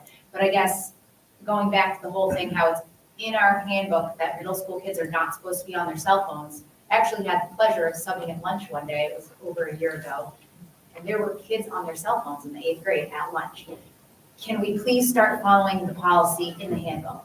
That is my ask to happen immediately. So it's a good question she brings up, because your answer to, it's in the handbook, but is it being followed completely? No. Why not? What would change if it was a policy versus It would, being a handbook? well, it depends. It depends on what you have. If it's a bell-to-bell, no phones, they don't have their phones on. Easy, yeah. It's in their home room. I mean, to me, right, good, I bad, or guess- different, that's the easiest thing. I guess Right. what I'm asking, let's assume it was just the same rule, just as a policy, not in the handbook. Is it, what's the reason for not enforcing it? Is it just not enough people around to enforce it, or what is it? The difference is that not all 6th graders have phones. By the Yeah. time they hit 7th and 8th, most of them have a phone, and now you're asking the teachers to police their pockets and all of that. So, yeah, that's a question for you So I guys. think it So becomes very difficult. So what is it like? So, in lunch today, so we have, 6th and 7th grade lunch, and then we have, 8th grade lunch with some high school, and then the third lunch is all high school. So in the 8th grade lunch, I was constantly going over to a group of students, I'm like, put away your phones, put away your phones. I knew they were the 8th graders, but they were like so desperate. So they were like sticking it in their pocket. And then as soon as I walked away, they were like, shove it back out. And then I'm like, put it away. And it's more usually a game, to be honest with you, than a text or a picture or it's this blockbuster thing, blaster Are they thing more than playing anything. games between each other? I don't know. But you do- Either way, no, I guess the point is, and this is kind of a sore spot for me. If it's in our handbook and the rule is if you are in middle school, you're not supposed to use your phone during the day, why is it happening? Well, I mean, I don't care if it's hard or then it shouldn't be in the There's a lot- handbook. there's a I'm lot- not trying to be a jerk, but it's like we talked about this last year. If it's in the handbook and then if we're like, all right, no, this is too hard to enforce, it shouldn't be in the handbook. And then, yeah, we can make a policy and we'll have to figure out, do we have to physically lock phones down because people are so addicted to this drug that we can't put it away to eat lunch. I just think if it's in the handbook, and if we have it written as a rule, just like you can't bring a weapon to school, or I can't come in with a glass of alcohol, we need to be enforcing what's in our handbook. There's no excuses. And I think we are, but this is asking us to now create a policy. Yeah, Yeah. and I We have no want more. choice, right? Yeah. I mean, at this point, that's what's being asked of us. Yeah, no, I So want more. maybe part of it, so we'll do this policy, maybe part of this policy includes some sort of enforcement or punishment for breaking it, Yes. right? It can include that. But with the technology we have, the bark apps, the family settings on phones, yeah, I mean, I'm sure there are things that we can block from certain Just to things. speak to that, Yes. there's a lot of limitations when kids bring in their own devices Yeah. Yeah. to what we can control, especially when it comes to mobile applications. Right. It's much harder to lock that stuff down. Yeah. Especially when we don't own the device.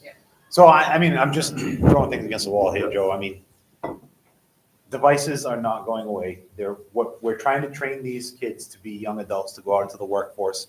That's all you use out in the workforce is a device. You said some teachers use it as an educational tool. Absolutely, they should. They should do more about it. Julie, we've had a lot of conversations about this back and forth. We're on opposite ends. I agree. I think there should be some sort of etiquette type training to go along with it. But to Joe's point, okay, we can't control them, but how many companies now have a BYOD policy, right? There are rules around it. There are ways to control it. Just like you have a math class where you say you can't use a calculator unless you pass a certain qualification or a test, you can't bring your phone out unless you've demonstrated that you've installed certain things to block certain things. Like, I'm sure there's a lot of different ways we can get creative with it, other than just, sorry, you're a parent, but we're taking this decision away from you for your child, and we're telling you you cannot have your personal property on school. I think that is a terrible thing to do. I don't think it's right. I don't think it's, I love the idea of passing the test to see if you're responsible for contract or something like that. I mean, these are things that we need to, I think, Yeah. and I don't think the Attorney General is telling us No. what to do, just that we need to have something in place. But if so we do can So- set those meetings up and. That's You know, right, Jesse. absolutely, and I think these are the ways we need to think, just like it's really those 3 different ideas, and then, they're asking districts to formulate their plan. I think that's And what we having need a to think policy about. will give them a little more meat, right? Yep, We're taking away phones from them and the responsibility of holding on those phones and calling those parents and saying, you gotta come. So then what? Are you picking up the phone? Are we giving the phone back? I've been in that office, I can't tell how many times at dismissal where they're calling kids down to come retrieve their phones at the end of the day. I mean, it would be a full-time job. The other part of it, our attorney would say, really, you're gonna hold on to a $500, maybe $600 device, right, that are other kids' phones, and what happens if something happens to those phones, right? So there's a whole, I think that's what the Attorney General is asking us. Like, let's come up with a policy so that we can all as a district live by it and enforce it as well. All right, so I guess the answer is it's not being enforced because it's almost impossible to be enforced, because what are you supposed to do if a kid has their phone, aside from give them a suspension and there's no policy, so. And let's have that honest conversation. Calling those parents and saying, we've taken your son or daughter's phone and that they want to give back to their kids, right? So do we call parents and say, you gotta come pick up your phone with your child? Like, what is the policy? What are we gonna do about this? Rich, Lisa, anything? Yeah, I mean, we do have a set guideline, and they are being redirected, put the phone away if something comes out. Yeah. It happens every time. If I see a kid who is in middle school that has a phone out, they're putting it away. We usually give some form of a redirection, that's like flexibility with the child. But at the end of the day, if they need to be told a second time, they're putting it in the office, second time parent needs to pick them up, third time they're just not bringing it in. So when we sit down and we have those meetings, so all those procedures are in place. It's really hard to police the pockets of every, middle school student in the building. But those practices are. And they know, right, when I'm walking down the hallway here and I'm walking with you, Rich, and they see him coming, they're throwing it in their pocket, right? That's why they all wear a hoodie sweatshirt. I mean, and the other thing is, they do use it appropriately at times. I mean, that is the other piece. And so this is a bigger conversation, clearly. And so we want to bring this to the table now to just let you know, we'll be in touch with you guys, we'll be in touch with the various community groups, because it's something that we're being asked to do at this It's the time. hoodies with the dress code. Sorry, Lisa wants to say, Lisa's dying to say something. Lisa's So dying. I love the idea that you brought up being creative about teaching them how to use it appropriately. For as quickly as we put any policy in place, Yeah. those kids will work around it. Oh. They have burner phones. They all, I can tell you, they all have burner phones. So, yeah, oh yeah, you can take my phone. Oh, take They're my just phone. walking around the school with 2 phones. Oh, absolutely. 100%. For this. Yeah, so there's that, but let me throw something out there, and I wrote this in my newsletter, if anybody, cares to read it. I'm like, why don't we give why don't the parents, if they don't want students to have that much technology and social media, get them dumb phones until they're in 8th grade. Get them dumb phones. If you don't want your kids on the internet, on their phone, I think it's important for them to have communication. I know parents think it's very important to have communication. A flip phone, get them a flip phone. They can text, they can call, they can get what they need, but they don't have that addictive social media part. The parents also have some responsibility in all of this as well. Totally. So speaking of social media, we had that earlier this year with the Attorney General came Coming up in March as well too. community-wide or district-wide opportunities to come see that? That's everybody in the community. That's Everybody, smart. and we're actually doing it remotely, so she can All right. have, so people don't have to all come here to the That's auditorium, in, March. yes, I saw that, yep, Okay. yep. Is there a date? Yeah, I knew you both asked me that, Well, yeah. but there's one for, isn't Cindy's doing one? No, I saw Cindy's doing one, BES, right, with the police? Yes, sorry, Mile. Just a technology thing, just to kind of, just introduce like social media and things like that. Parents have been requesting it and we want to offer that. And so I don't know if BMS is doing one, but I saw another one at Tohoto as well, so that's probably one that you're talking about. I want to make sure, Megan, that you got your question answered about having that in the student handbook, right? So they are doing their very best to. No, I get They are. that. I get it. It's just like it's a sore spot when it's like, it's a rule, and I get it. I'm a black and white rule follower.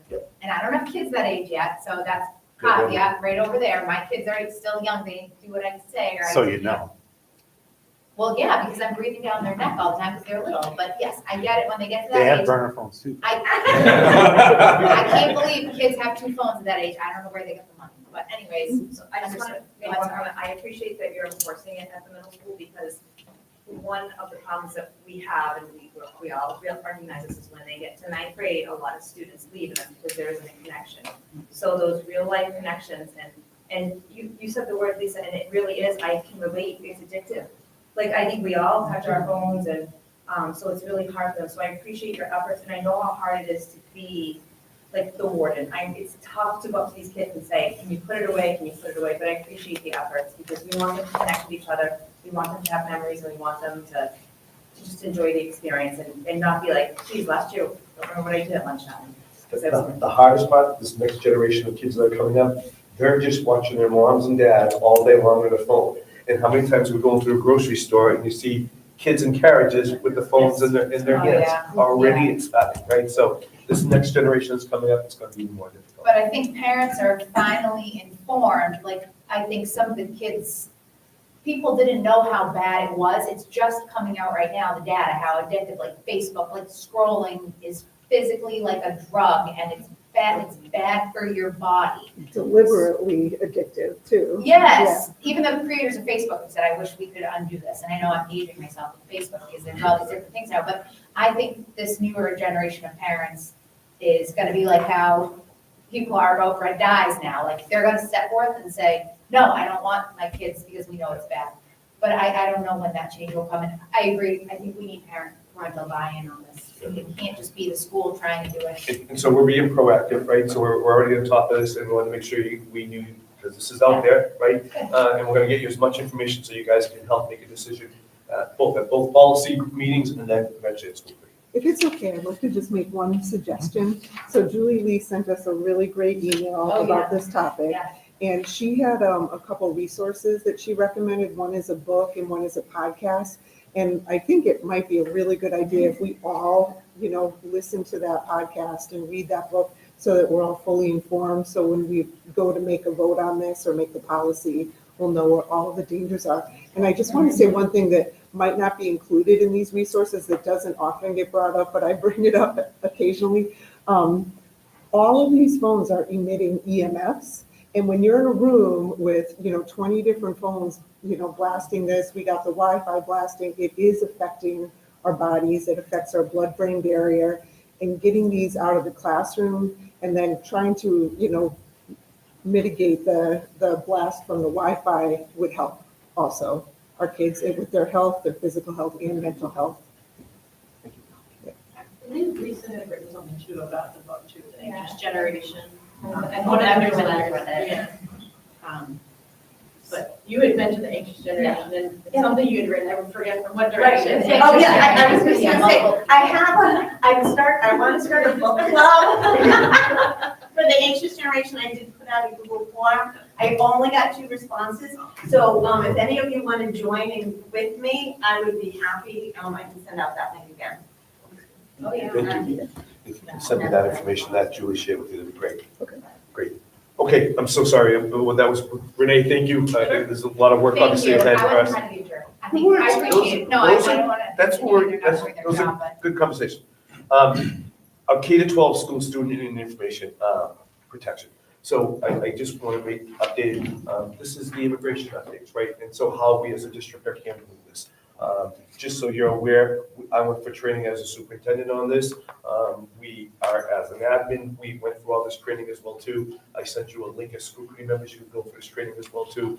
We are prepared, right, in case something should take place in our district. I think Joe's gonna send a slide up there for you as well too.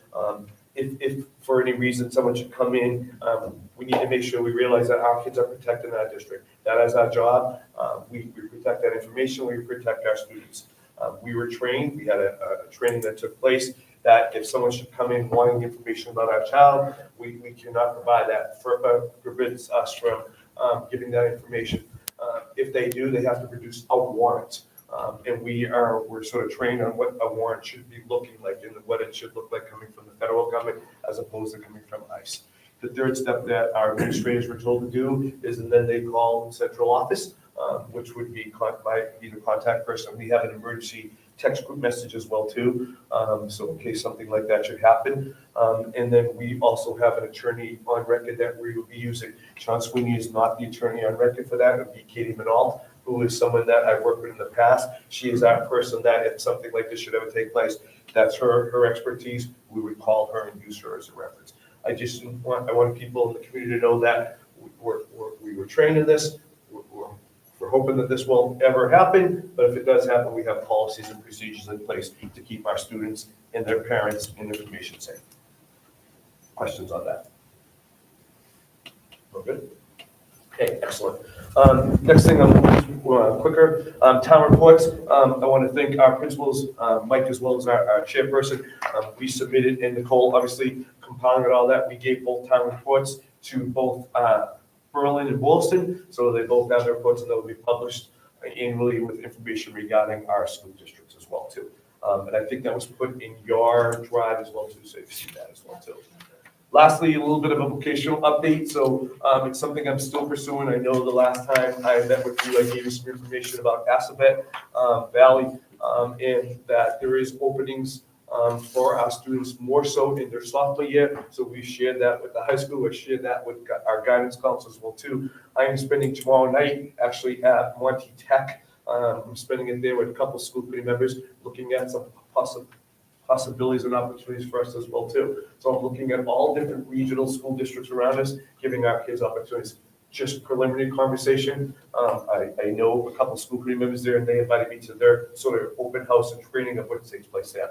I'll keep you updated with that as well. So yeah, just getting some more information and more knowledge. It's not something that's going to happen overnight by any means. But John Malika, who is a colleague of mine and a teacher, he's on school committee there, so we're going to spend some time tomorrow night.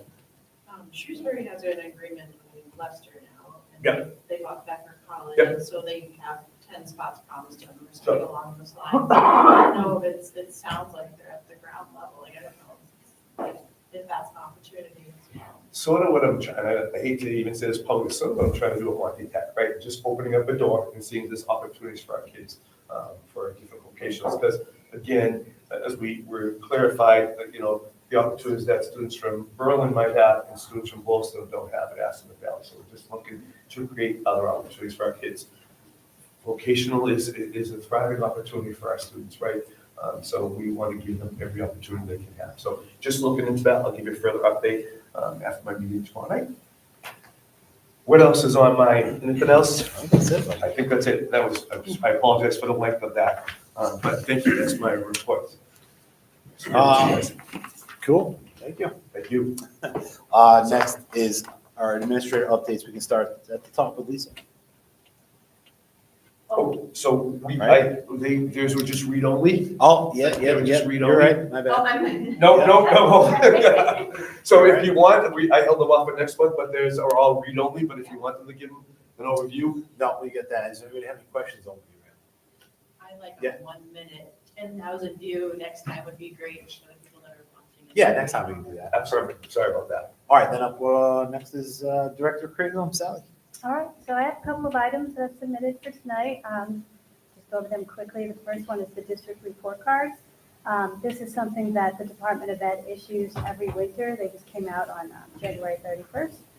It's basically an overview of much of the information that was already contained in the accountability report that I turned in last fall and with our MCAS presentation, so not a lot of new information really, but they do put these out for the whole district and each individual school in your district, and they do ask us to share those with families and post them on our website, so I just wanted to share that information with you as well. And my report basically just kind of breaks down the different categories that they talk about in that district report card. Do you have any questions about the district report card? Where is that on our website now?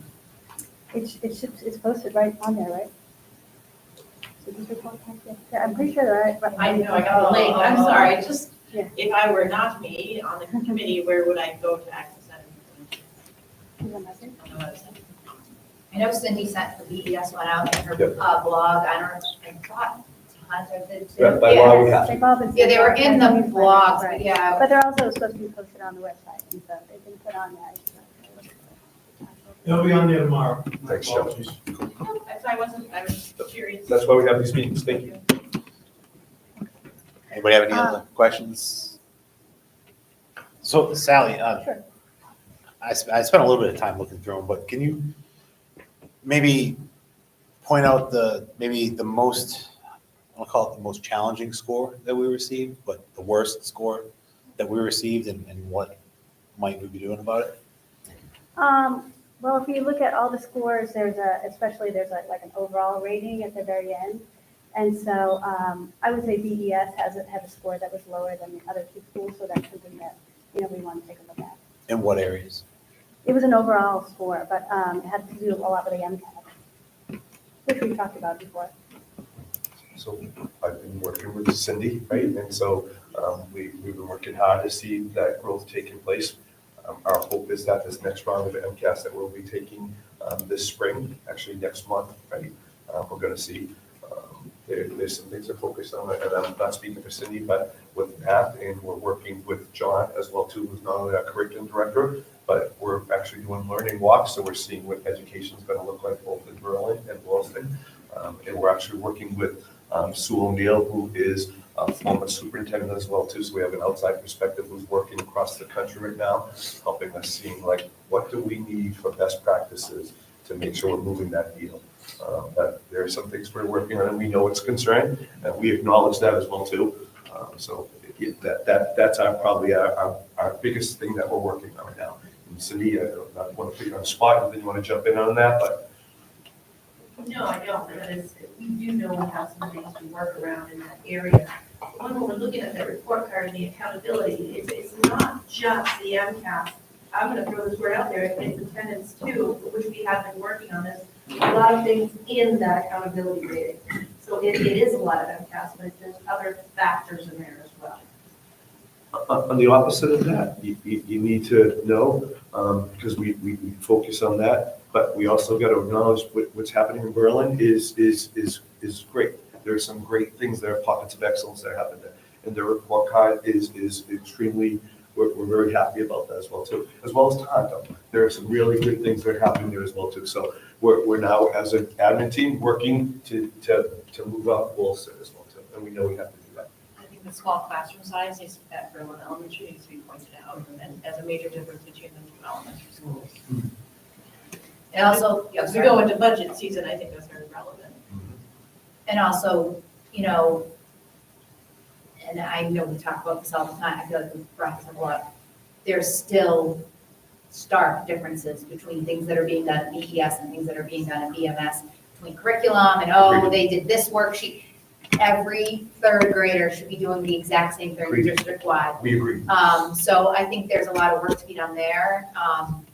And I know at BES, I think it's an amazing school. Let two kids go there. I love it. I'm comfortable, love being there. I love Cindy. But we've got a lot of younger teachers, and that's not a bad thing. They have a lot of energy, but versus Berlin. So I think some of those things need to kind of be taken into account, and we need to figure out a way to bridge that gap between those two schools and what can we do to kind of make it more equitable. So I'd say the two, you hit them both, Megan and Jessica, it's not only small class sizes, but it's high quality teachers. And not that our teachers aren't high quality, they all are, but we have to make sure we're training them right and what they need to get better. You've heard me say this multiple times, Everybody needs a coach. Everyone needs some professional learning. You're gonna see from our calendar next year, it's gonna be much more specific. You're gonna first read at the calendar tonight, but you're gonna be at the next school committee see what we're intending on doing on those professional learning days, which we're gonna share with you. We're gonna have targeted professional learning that will also help drive those schools up as well too.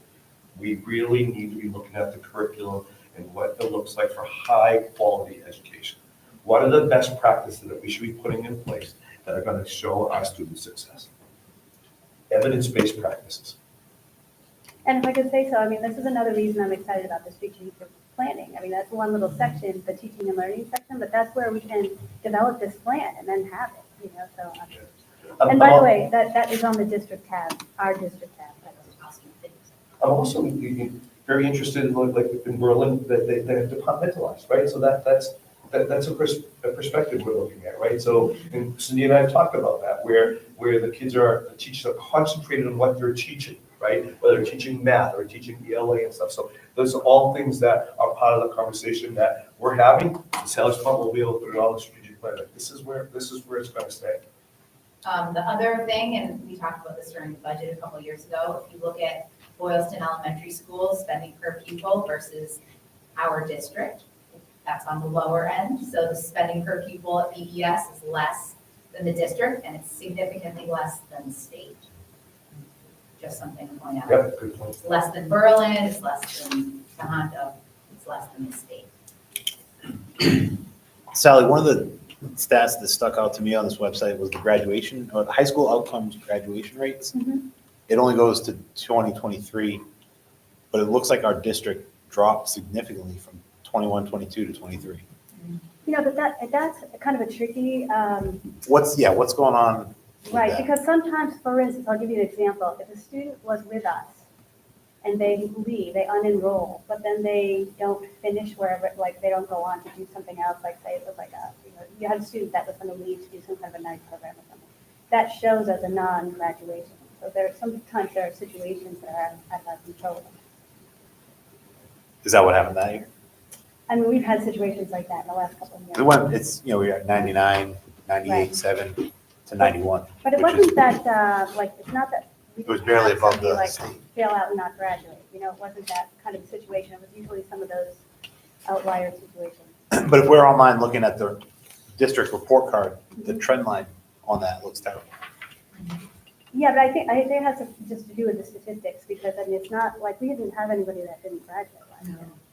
So, yeah, I think that that is a difficult statistic, because when I looked, to be honest with you, Mike, when I looked at it, I was like, how Same is with me, that? yeah. Because it's startling to look at. And so I did look into it because of that, and I was told that, you know, that sometimes those other factors can cause a change in the stats or those Okay. numbers. I mean- But we can tell you that we haven't had any students not graduate.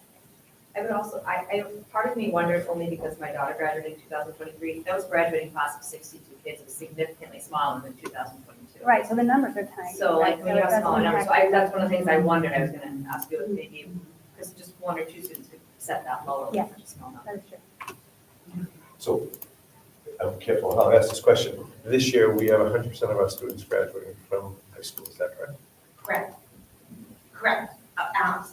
So 100% That are enrolled. that are enrolled currently, but that does not mean that there are not students that may unenroll, and then it will not be reflected as 100%.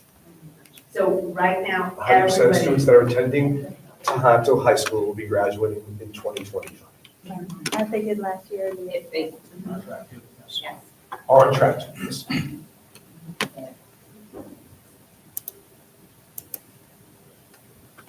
Good things for us to be looking at, though, and paying attention to. All right, so would you like me to talk about AP scores now? Okay, so the AP scores, I know that you had a chance to look at them last month. Some interesting stats associated with AP scores. You look at the table that I put together. I put together a table of about 27 of the surrounding districts to show you what their percentages were for students that earned F3 through 5, and then of course you can also see what they were for 1 to 2. And we ranked 12 out of 28 Also, I looked at some information right on the AP website, and it lists every single AP exam that exists and the percentages across the country for students who earn a 3 to 5 or a 1 to 2. And I was able to see that for every one of those tests, the range is anywhere from 50 to about 80%. So our 70.8% is a pretty good percentage in that range there. Also, it's good to keep in mind that even students who score 1 to 2, there's research that shows that they always perform better on subsequent tests, and that also 90% of students who've earned 1s and 2 report that their freshman year in college was much easier to transition to than they expected because of the rigor of the AP courses alone. So it's not something to look at as necessarily negative. So I just wanted to share that information with you. Thank you. All good? Any questions on that? I have one last one, but. Yeah. So wait, here. I know, I wrote it down. I remembered you had a question. Jog it, Jess, if it comes to you, just let us know. Ask. And if anybody wants to see, like this AP resource that I have, or if you want to check out the website, that I can share it with you too, because it has really great stats on it about the whole country and all the tests, as I was talking about. And we're going to talk later on about approving some additional AP courses later on, correct, Lisa? Yes. Rich, okay, great. Okay, all right. Director of Pupil Personnel, Janelle? Sure. I submitted a report with some highlights from the Pupil Personnel Services Office, and I'll talk about some of those here.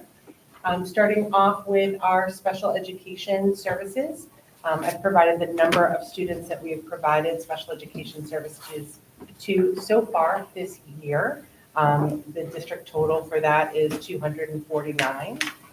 That includes services such as academic services, social, emotional, behavioral services, occupational therapy, physical therapy, and or speech and language services. I talked a little bit in my report about our CPAC, which is our Special Education Parent Advisory Council. As you may all know, this group meets monthly. They do a variety of meetings. Sometimes they're in person, sometimes they're remote. We did a basic rights in special education presentation this January. Actually, last night there was a wellness presentation that Sally shared with them. And in March, there will be a parent gathering.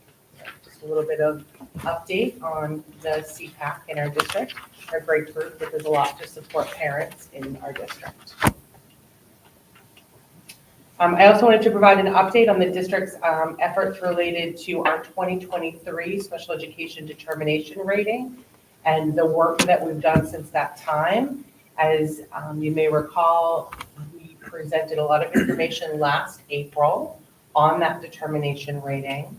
And at that time, a number of the issues, actually all of the issues except for, again, MCAS, right? Coming back to the MCAS conversation, many of the issues that had come up in that special education determination rating had been resolved at that point.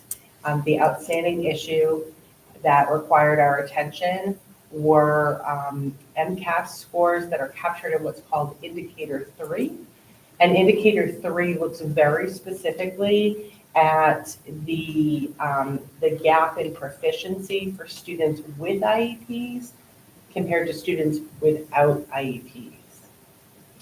And so interestingly, when we look at this data for 2023 and 2024, even in cases where groups of students with IEPs met the state proficiency target, there was still a greater gap between them, those groups, and students without IEPs that exceeded the state target, 9 out of 16 times.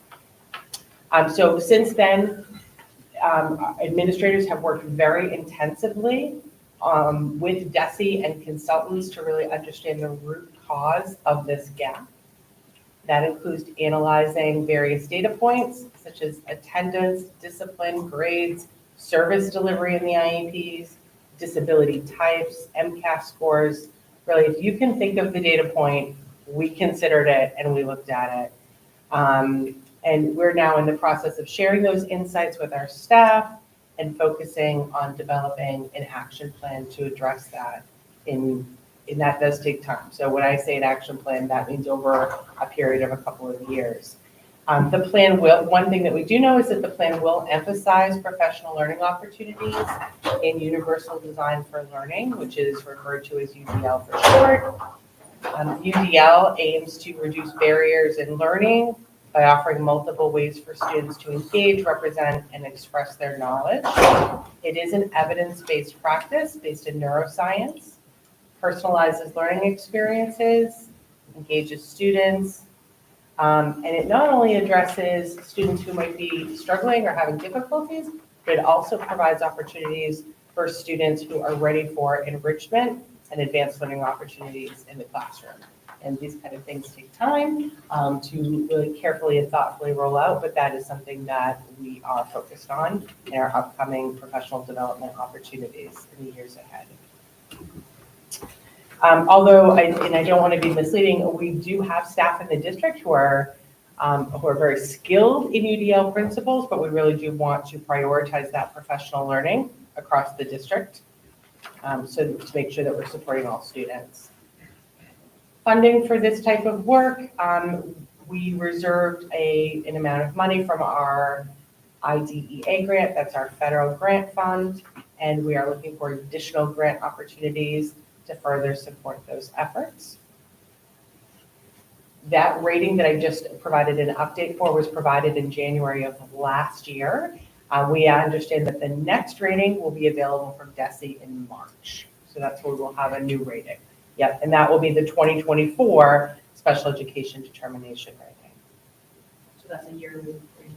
It's a yearly rating, and for for whatever reason, I think as I explained last year, although we always have this bank of federal indicators that we're always responsible for, we're always looking for 100% compliance with, DESE is often reinventing their rubric and how they calculate and determine that rating for districts. So there isn't an expectation that the report card, if you will be on the same items. It'll be a different mix. And that's probably a good segue, it doesn't follow the order of my report, or actually it might, is I had shared just some information on a feedback that we got on our meeting significant disproportionality indicators, because in previous years those indicators have been taken into account in that special education determination rating. They weren't in the last one. We don't have any status in those. And those do refer to any kind of significant disproportionality in special education, referring to identification, placement, and discipline regarding to race or ethnicity for special education students. I also, outside of special education, I provided an update on our multilingual learner community, who is certainly thriving in the Berlin-Boylston district. We have, students who have moved into the district. We have students who have graduated from receiving English language learner services. I've highlighted some of the most prominent languages that are being spoken in the homes in our community. And I have pointed out some data that in this school year, the enrollment of students requiring English language services has nearly doubled at the elementary level. And so I've provided some data around that and talked about what that looks like for our teachers when they're providing services. And they do provide services in small groups. A lot of times those small groups do represent 2 or more languages in addition to English. Our English language teachers monitor student progress for 4 years, even after they exit direct services, provide consultation to teachers, administer access testing, and oftentimes are just a natural point of contact for newcomers because they have a lot of resources for those students, and they're able to help them make connections and adapt to a new school and a new community as they're learning the language. I also provided an update on Health Office. So as we all know, there is a full-time registered nurse in each of our 3 school buildings. Very recently, The job description was revised and updated and posted on School Spring so that we could support our students by directly hiring that nursing staff for each health office. We also have a 2-day per week float nurse, and that float nurse position and that's at the district level, is quite critical to supporting our busy health offices, responding to spikes in illnesses as we're seeing now, supporting field trips that require nursing support, mandatory screenings. Sometimes our nurses need to be out too. And so in addition to the daily medication needs, acute illnesses, our nursing staff monitors students with chronic needs, including those of our diabetic students. That 2-day float nurse position has been periodically vacant this school year. However, we are really excited that we are in the process of onboarding an experienced school nurse for this position. We're hoping that she can start right after the February month. So it's a good update there as well. I do want to note that in my report, as I was just looking over it, I do see an error in my data chart. So I apologize. I will resubmit that with the corrected data chart. The math just isn't adding up there. I can see that. So I will get that corrected and resubmitted. My apologies for that. My report also talks about educational stability, which is not something that I usually bring forward in my reports. It was in my annual report, so I thought an update would be appropriate here. So the Pupil Personnel Services Office also supports students that might be experiencing homelessness or are in foster care, or even have families who have active duty military members. That type of work requires a fair amount of coordination and collaboration with other agencies, state agencies, community partners. And the whole purpose of that is to provide educational stability to students who might be needing otherwise, without that sort of protection and safeguard, they might be needing to move schools a lot. We know that that can be very damaging to a student's education. So that's also work that is done in the Pupil Personnel Services Office. Last but not least is preschool. So we recently had a preschool lottery, and thank you, Lori, for coming and drawing names. I know many of the school committee members have helped us in that regard over the years. We're always very grateful. So this school year, all of the families that requested a spot were able to receive either their first or their second choice, which means we are not running a wait list at this time. I provided some updates just on how many slots are currently spoken for in our 2- and 3-day programs in both preschools. And just a note that we do tend to see those numbers increase between now and when that school year actually starts in August. There's still a fair amount of time. Professional development, we have been working on identifying specific professional development opportunities for our preschool teachers. And any planning that we're able to do in regards to universal design for learning is also consistent with the recommendations that we received from our preschool program review as well. I believe those were all of the areas that I had updated, so I'm happy to answer any questions that you may have. Any questions? I have a quick question. Mhm. I just wasn't sure what it meant to have no status. I know, I had to check on that as well. I actually second guessed that as well. So it really means like no finding, no problem, no. So they use a mathematical formula to calculate whether or not there is significant disproportionality in those areas. And that labeling is a little, can be misleading, because sometimes, or past years, maybe they didn't calculate it because we have such a small group of numbers and it wouldn't be statistically accurate. That is not the case. It's no status, meaning that there's no problem. I clarify, I confirmed that for us. Yeah, thanks. Good question. Jess, you had something? Yeah, so I was curious, for the indicator 3, which is the gap between the IEP and non-IEP kiddos, was there a trend with like a statistically significant trend or anything that was identified? So, I mean, we were able to, as a group of administrators and really doing that deep dive on the data, we were able to see sort of connections that we were sort of expected to see, right? We could see that attendance, might impact performance on the MCAS, right? Kind of things that were guessed. But we did not see one really stand out piece that connected to that data, which is what brought us to that wider view and in that collaborative work that we did with the consultants that were provided by DESE to take a look at, our practices and that are happening in classrooms, right? Most of our students receiving special education services are fully included. They are receiving their English and their math services in, classrooms. And that's what led us to say, this is an area that we want to support teachers more in their ability to differentiate and be flexible with the students that they have. And another question.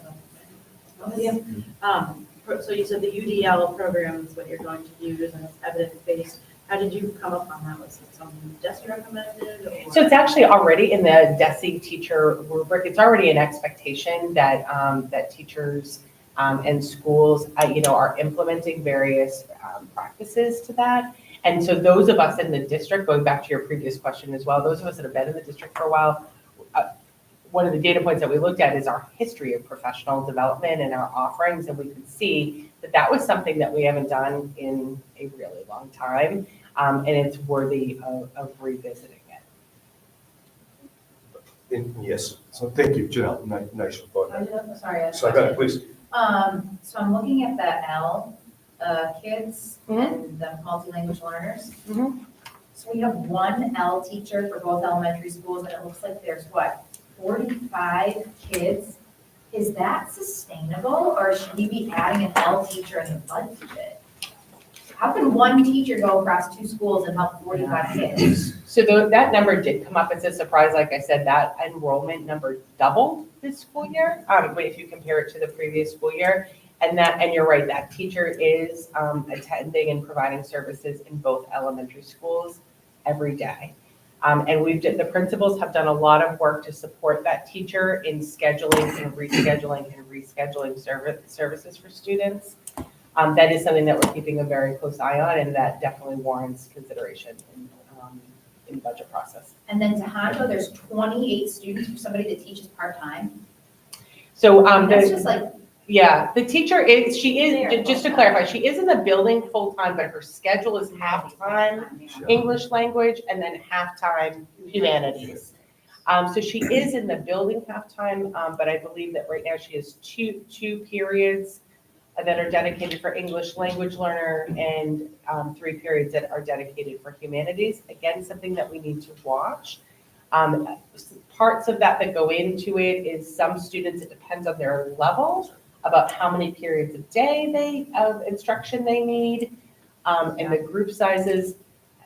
The elementary students, those groups need more, just developmentally, right? They just need more sort of time and attention, and probably instruction. And they're just not as independent with maybe even the tools, and that self-learning or social learning.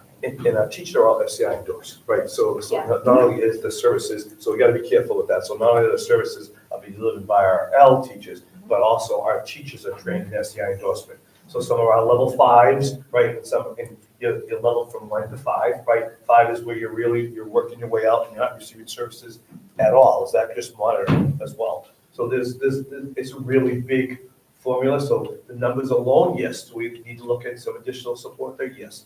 But it's a. So not only this year, you said the numbers doubled, but I know in the past, it's not like it's been flat. It's been increasing every year. Been creeping, yeah. I mean, yeah, budget-wise, I mean, that's gonna hurt us. It's gonna be a challenge, but like. So that is high on our ask list. Yeah. So, like I've said, what we've got right now is level service because the numbers are high already. Yeah. As we break things down, our hope is to weave some asks.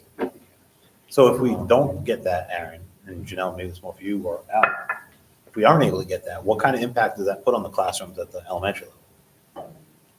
I mean, certainly, it's something that we would need to look at. We would be thinking and wondering about, how much progress students can make and how well we're able to meet, the DESE recommended periods of instruction each day for each individual student. How creative can we be with the scheduling? So if we weren't, your question is, if we weren't, those are the types of questions we would have to ask ourselves and the work we would need to do. Because Jason's still here, like he said in the beginning, they're big asks, right? So it comes along with tax increases, but we need to communicate the differences between what is behind this big ask, what is the impact if we don't have it, Is it, he talked about cuts and just saying blanket cuts, but it's not necessarily a cut, but it is additional challenges, increased challenges. Where there's more challenges here, there's more attention focused here, there's less attention focused somewhere else, wherever that might be. It's up for you guys, but it is an impact one way or another, whether it's a tax impact for the budget going up or whether it's an impact in the classroom. It is some things we have no choices on, right? When a student has an IEP, needs to have L services, like, that's not discretionary, right? We can't say we're gonna provide this or not provide that, right? So, but to the point we talked about earlier, those are all budget things, insurance, and Aaron will go through all this stuff. Those are some things that are out of our control. When we look at our budget just to sustain the day-to-day operations, never mind heat, electricity, all those things that are going up, then we're asking for things that don't come our way, right? To Janelle's point, to your point, Mike, one of the other concerns that Janelle and I meet weekly, right? So not only are we working on what's happening in Wilson, but that gap between special education kids with IEPs and those kids, that's something we should all be concerned about. What are we gonna do about that to decrease that? UDL is absolutely one thing, but we gotta make sure we're sustaining these things, right? Financially sustain. We do UDL for a while and then we let it go away. We gotta look at how we're gonna maintain this stuff so we can see some growth taking place. But those are things we're worried about. Just a couple of clarifying questions to what Janelle report. So the preschools this year are going to remain at Tohoto, right? Because we're continuing that program taking place where kids have that opportunity to have that internship, for lack of better wording, at the preschool. And the other one will remain in Berlin as well too. I know there was talk of moving one of them to Boston, but that is not happening for next year as well too. In staffing, to the nursing piece, we worked on job descriptions. We got that out. We got some actually high quality interested people that are there. So we're looking to move away from those contracted individuals that are working in the special education world and the nursing world and getting more internal candidates as well. So that's all the work that's been happening the last couple of months. Just wanted to add that piece. Thank you. I have one other question, sorry. I'm looking at the nurse visits for average visits. Yes, there's a data error there. That's where that data error Yeah. is. I can see that math isn't adding up. So let me correct that and I could submit that chart again. My apologies for that error. No, that's okay. I was just gonna Doesn't make say, sense. it's just funny how there's so many more sick kids in Boylston than Berlin, kind of moving into the attendance thing. And just wondering, have we, as a district, maybe tried to pinpoint reasons for that? Are there different practices at Berlin Memorial that are not happening at Boylston Elementary? Maybe cleaning or things that happen in the cafeteria? I don't know. What? So it's proportional, like Oh, there's Berlin's more, smaller. it would be interesting to see if the Potentially there's proportions. more. It was not proportional in 2022, 2023. Well, if you minus out the scheduled daily visits, then Berlin barely has any nurse visits. And Boylston has so if you minus it out, Boylston is 5-to-1 and we're not 5-to-1 in size. So I just did the math and it's not proportional at all. It's not proportional. Sure. And to clarify, and I believe Minus out the scheduled daily visits, I'm guessing those are kids that need to go for medication. Yes. Yep. You're not gonna do anything about that, that's something that is what it Yes. is. My point is, if you guess that, the non-scheduled visits are sick kids, in Berlin this year, if you minus out 0.33 to almost 5 is the difference. I mean, that's That's insane. hard to believe though.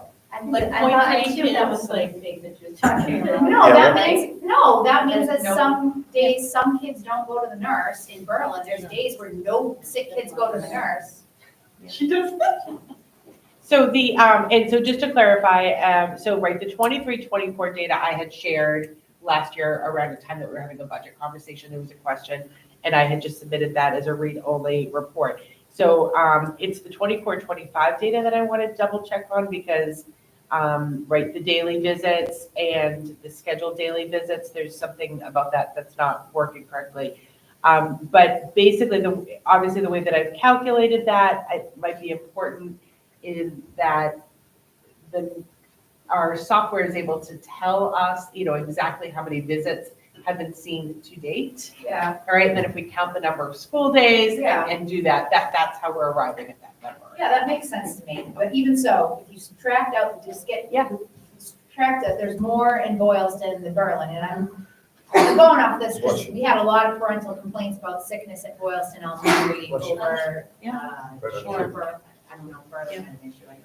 for us in the But also, if it's not documented, it didn't happen in the nursing world, right? So It might be a how matter of much like, time? one nurse checks everyone in, the other one says, go drink some water, come back, and we'll see. And they should be consistent in that. The expectation Should is that be. there's consistency, but any of these visits could range anywhere from, and not to minimize it, but I mean, one of these visits could be resulting in a quick wash and a Band-Aid, right? Something very superficial and the student's in and out of the health office, to something that a student is physically ill and needs a lot of support and ultimately needs to go home.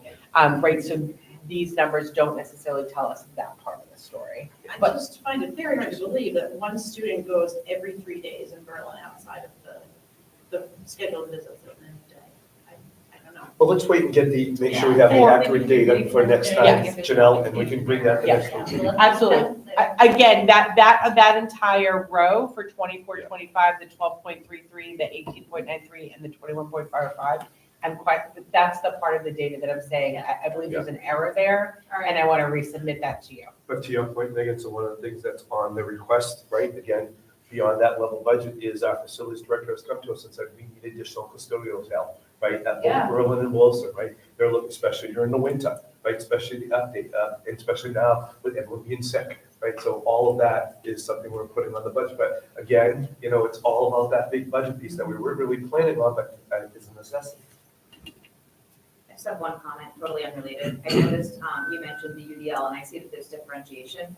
I think, just my opinion, differentiation would be a nice thing for professional development, because we talk a lot about the kids at the top, the enrichment kids, and differentiation helps them as much as it helps anybody that's. Absolutely. Yeah. That enrichment and extension, absolutely. That's what universal design for learning is all about. It's not just focusing, and I know it's coming from Janelle with the pupil personnel and special education, but it's also for, we don't use that terminology, but gifted and talented, the kids that can be reaching beyond, right? That's what we should be doing. Even those kids in the middle, they can start to soar, once they. And not all of us learn from standing and delivering. Not all of us. So kids will have options on the way they can learn. But we got to teach our teachers on how to deliver that, right? We got to teach them that way. And it's a whole different way of teaching, by the way. Yep. Great. All right. Thank you. Thank you. Thank you. Karen, how you doing? All right, I'm great. So all that is a bit of a segue into budget. I'd like to start, you have a memo for me. I know that didn't make the agenda. This is a memo on setting up district P cards. These are basically credit cards that have very specific controls on them. I think some of the school committee members have been in conversations about concerns about staff using their credit cards for things. We've had a number of situations where the only way to pay something is with a credit card. What we're looking for is authorization from the school committee to pursue a very limited number of, again, what's called P cards. I've described them in here. They are very controllable credit cards of a sort. You could set up cards that are exclusive to only buy gas with. They all come pre-built with specific exclusions, right? You can't buy tobacco and alcohol and things like that. So they're designed for governmental agencies, municipal organizations like ours.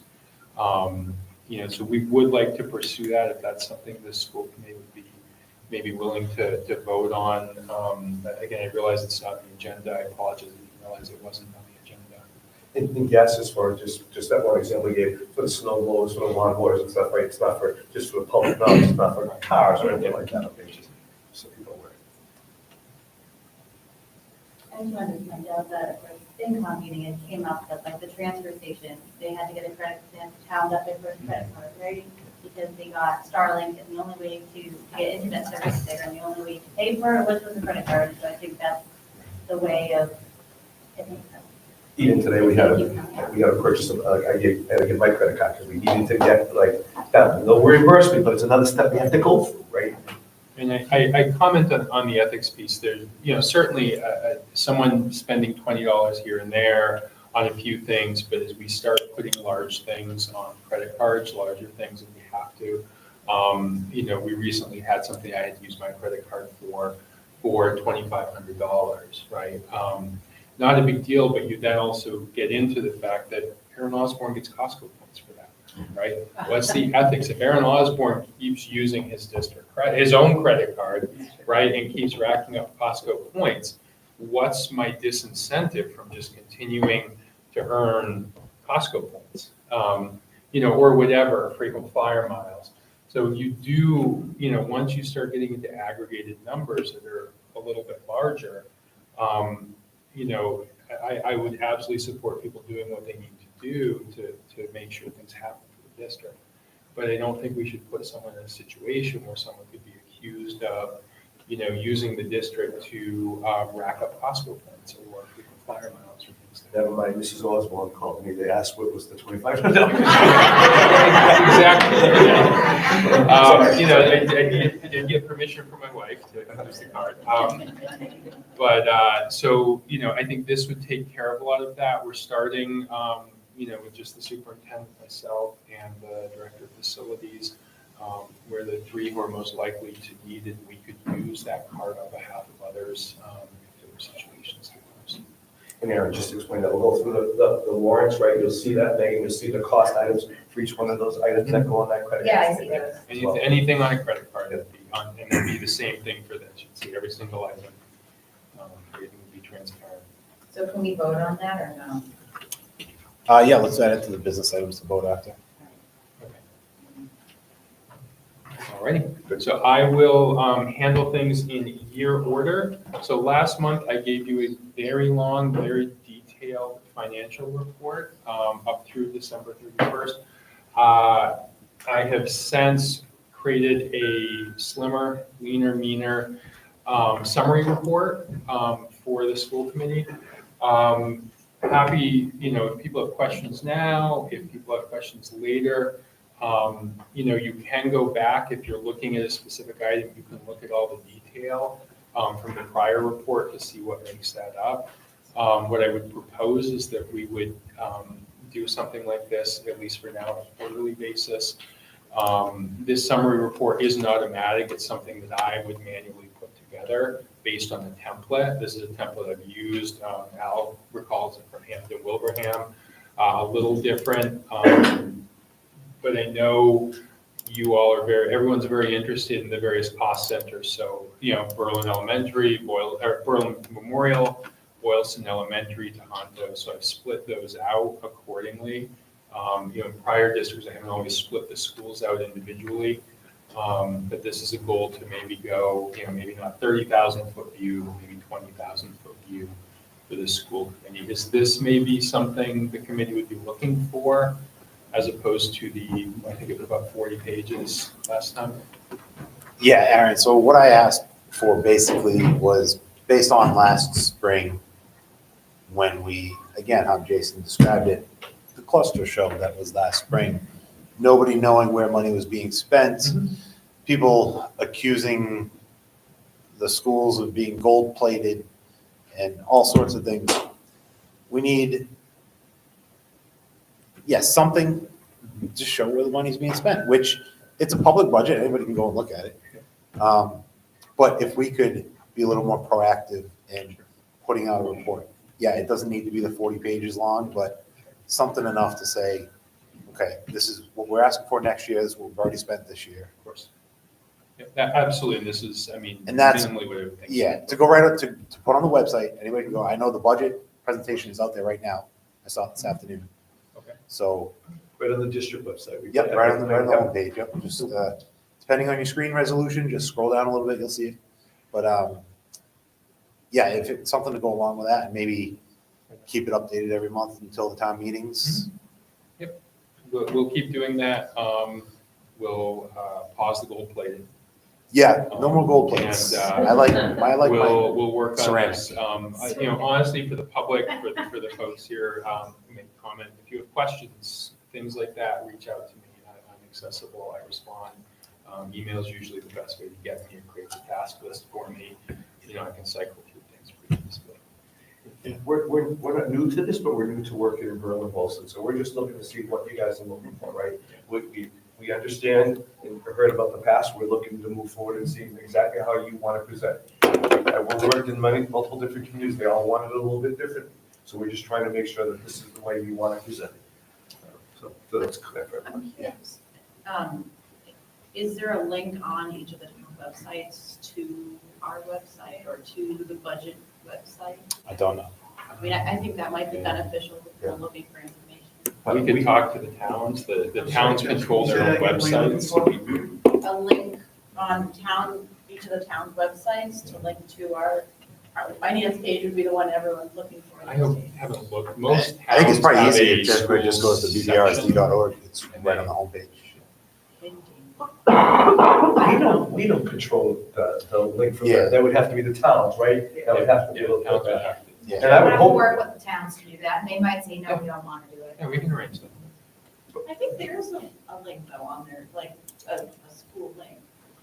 Most towns have hyperlinks to their schools. Right. Yeah, I Berlin couldn't has tell a you what national Berlin was. budget, town budget link currently that they just recently launched. Yeah. Aaron, can I ask a question about this report, the Mhm. budget summary report? Sure. That's what we're talking about now, right? Yeah. I think it's really good, I like it. The only thing is, I think it gives like the false notion Mhm. that, so like, let's say there's a balance. Mhm. And I think there's a balance because we still don't have like a forecast column. So like, for example, if I'm looking at like Well, principal's office. mhm. um, So, Like, just because there's a balance of $73,722 in Berlin for the principal's office, that doesn't mean we're gonna have an excess in that line item at the end of the year for that amount. no, Right, it's February. We spend over the course of the whole year. Yeah, this is only. There are also a lot of expenditures salaries that our system does not automatically encumber salaries. I think I shared last time. yes, Yeah, so you there's shared some that with me, encumbrances that- so I think that needs There to are be a couple made. items, I mean, I can add some comments to what. at Certain the things moment we're aren't sorting encumbered. through. Yes, Some things so- that aren't encumbered. There's also some things that aren't taken into account. Yep. As well, and that can always be a little bit challenging with this. We are working on figuring out how to properly encumber salaries within our existing system. To my knowledge, it either hasn't been done or it's been some sort of estimate at best. So, what we'd like to do is figure out, proper way to encumber that properly. So again, I agree. I think I shared also that someone did at the very beginning of the year encumber a lot of salaries. So you look at some of those items, there are encumbrances. I saw there are some, but Yeah, not all, and there's so it about- looks like, I want to say oh, there's about $2 million of encumbered Yeah. salaries in there that someone put in, I want to say in August, September, prior to my arrival. Honestly, at least it encumbers something and there's something in there. So I'm hesitant to take it down until we have something better. But, looking at this, looking at trending and looking at what some of our other resources are, I think we're okay. We're also working on sorting through, you'll see some notes in there, some of the withholdings. So we withhold health insurance from people. The employee share of health insurance, so 25% of my health insurance I pay for is through. We just need to work on how to apply that properly to our financial system. So those are sitting right now in a liability account. It's a decent size. It's just sorting through everything that sort of wasn't done from the start of this year and building it into going back to July 1st and continuing the rest of the year. Hey, Aaron, this is completely random, but it's budget related. Your report breaks down by school, by cost center. Mhm. I'm sure you're gonna go in the budget presentation here, but Mhm. another point of confusion, and I know you brought this up before, is the, the allocation from the towns to Tohoto, the way that breaks down. Since we're putting some things on the website to be crystal clear about the budget, maybe a brief, like 1 sentence or 2 sentence. Berlin is roughly X percent, Boylston is roughly Y percent, based on whatever it is. Yep. And I know it changes every year. There's a 5-year moving average involved and all sorts of different stuff based on enrollment. But just basically, if at Tohoto, because it's combined, but different percentages come from the two towns. What does it mean if one town number changes to the other town? Something. Correct. If you, since you've been studying that for the last 4 or 5 months, maybe a brief summarized explanation right along, maybe even in the next budget presentation, like the first page. I can do that. That's not a problem. Right now, and I pretty much finalized the splits. We're at about 65.486% Boylston, 34.514% Berlin. And that is the Tohoto costs are split by that, as well as the debt. It's kind of an interesting, there's nothing in the regional agreement talking about how debt is apportioned. Going back, it's always apportioned according to this. I would typically think that when you do a 2.5 override, you're kind of telling all of your constituents that there's going to be a fixed amount for X years, and we have something that's kind of a moving figure. So, but that's kind of baked into our regional agreements. It's kind of hard to unring that at the moment. Most districts would have debt be apportioned at the time it was incurred. So when at the time you incurred that debt on Tohoto, for example, you would maintain those splits. But again, it's all governed by the regional. Right. Okay. Thank you. Yep. So, good to move on? Yes. Okay. Move the microphone closer to you. Oh, You're sure. Very soft. Okay, I can be a lot less soft-spoken, but I'll do my best. So we are into version 2.0. We have presented at both Berlin and Boylston in December.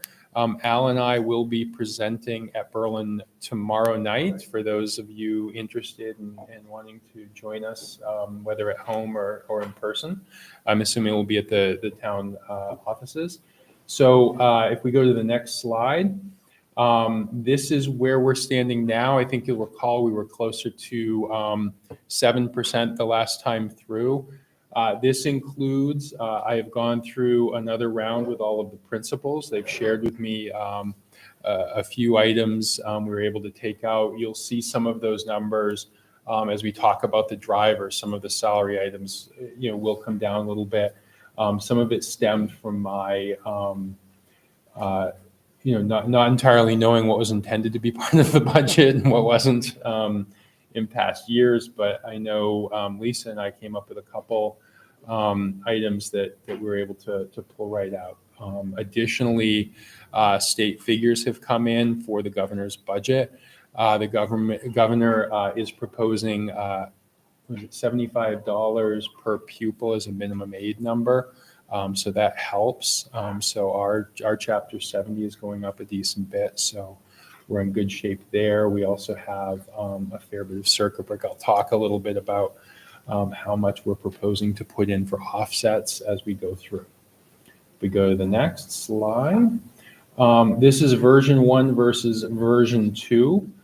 You'll see at the end in version 1, we were at over 26 million, almost 26 and a half. So now we're down to 25,728,000 for that 4.22%. Factored in that are a combination of a few items we were able to cut out, as well as some offsets. And we'll see those offsets in a few minutes. So these are the offsets. So I am proposing that we look to use $750,000 of school choice.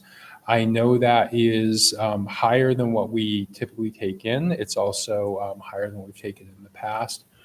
You'll notice that E&D is not on this list. We are still in the process of trying to get E&D certified. I am very confident that E&D will certify at a value that is at least equivalent to the difference between what we've traditionally spent in choice and what we take in, and what we may have. We very likely will have more than that. It's we didn't really use E&D last year. The final budget last year from the House and Senate last year came in with $104 per student of Chapter 70 aid.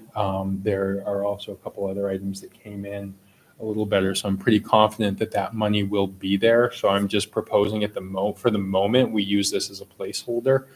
There is adequate choice to cover this in the school choice account. The last few weeks, you still feel confident in In terms of school choice, terms of the funds? yes, I feel confident.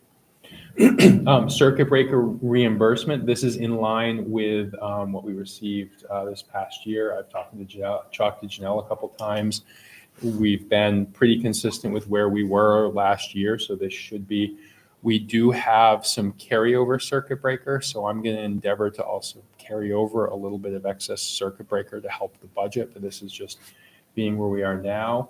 We have traditionally used some of the IDEA grant funds to pay for some paraprofessionals as well as some out of district placements. So all in, we're looking at almost $2 million in total offsets to support the budget. So that's helpful as we go through. Some of those were factored into version 1. Some of them are just being increased right now. So when we get into Berlin Memorial, you'll see, that salary increase comes down a little bit. We moved 2 of the agency pairs to Tohoto. You also see in Berlin, just because of anticipated student moves, and as we're getting a little more refined on student needs, we moved 2 from Berlin to Tohoto and 1 from Boylston.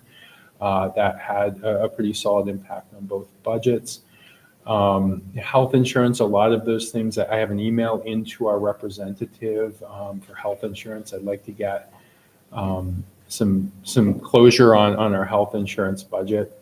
I think there's also a conversation to be had about where we think we might be able to be on the agency para situation, right? So I have 9 agency paras built into the budget right now.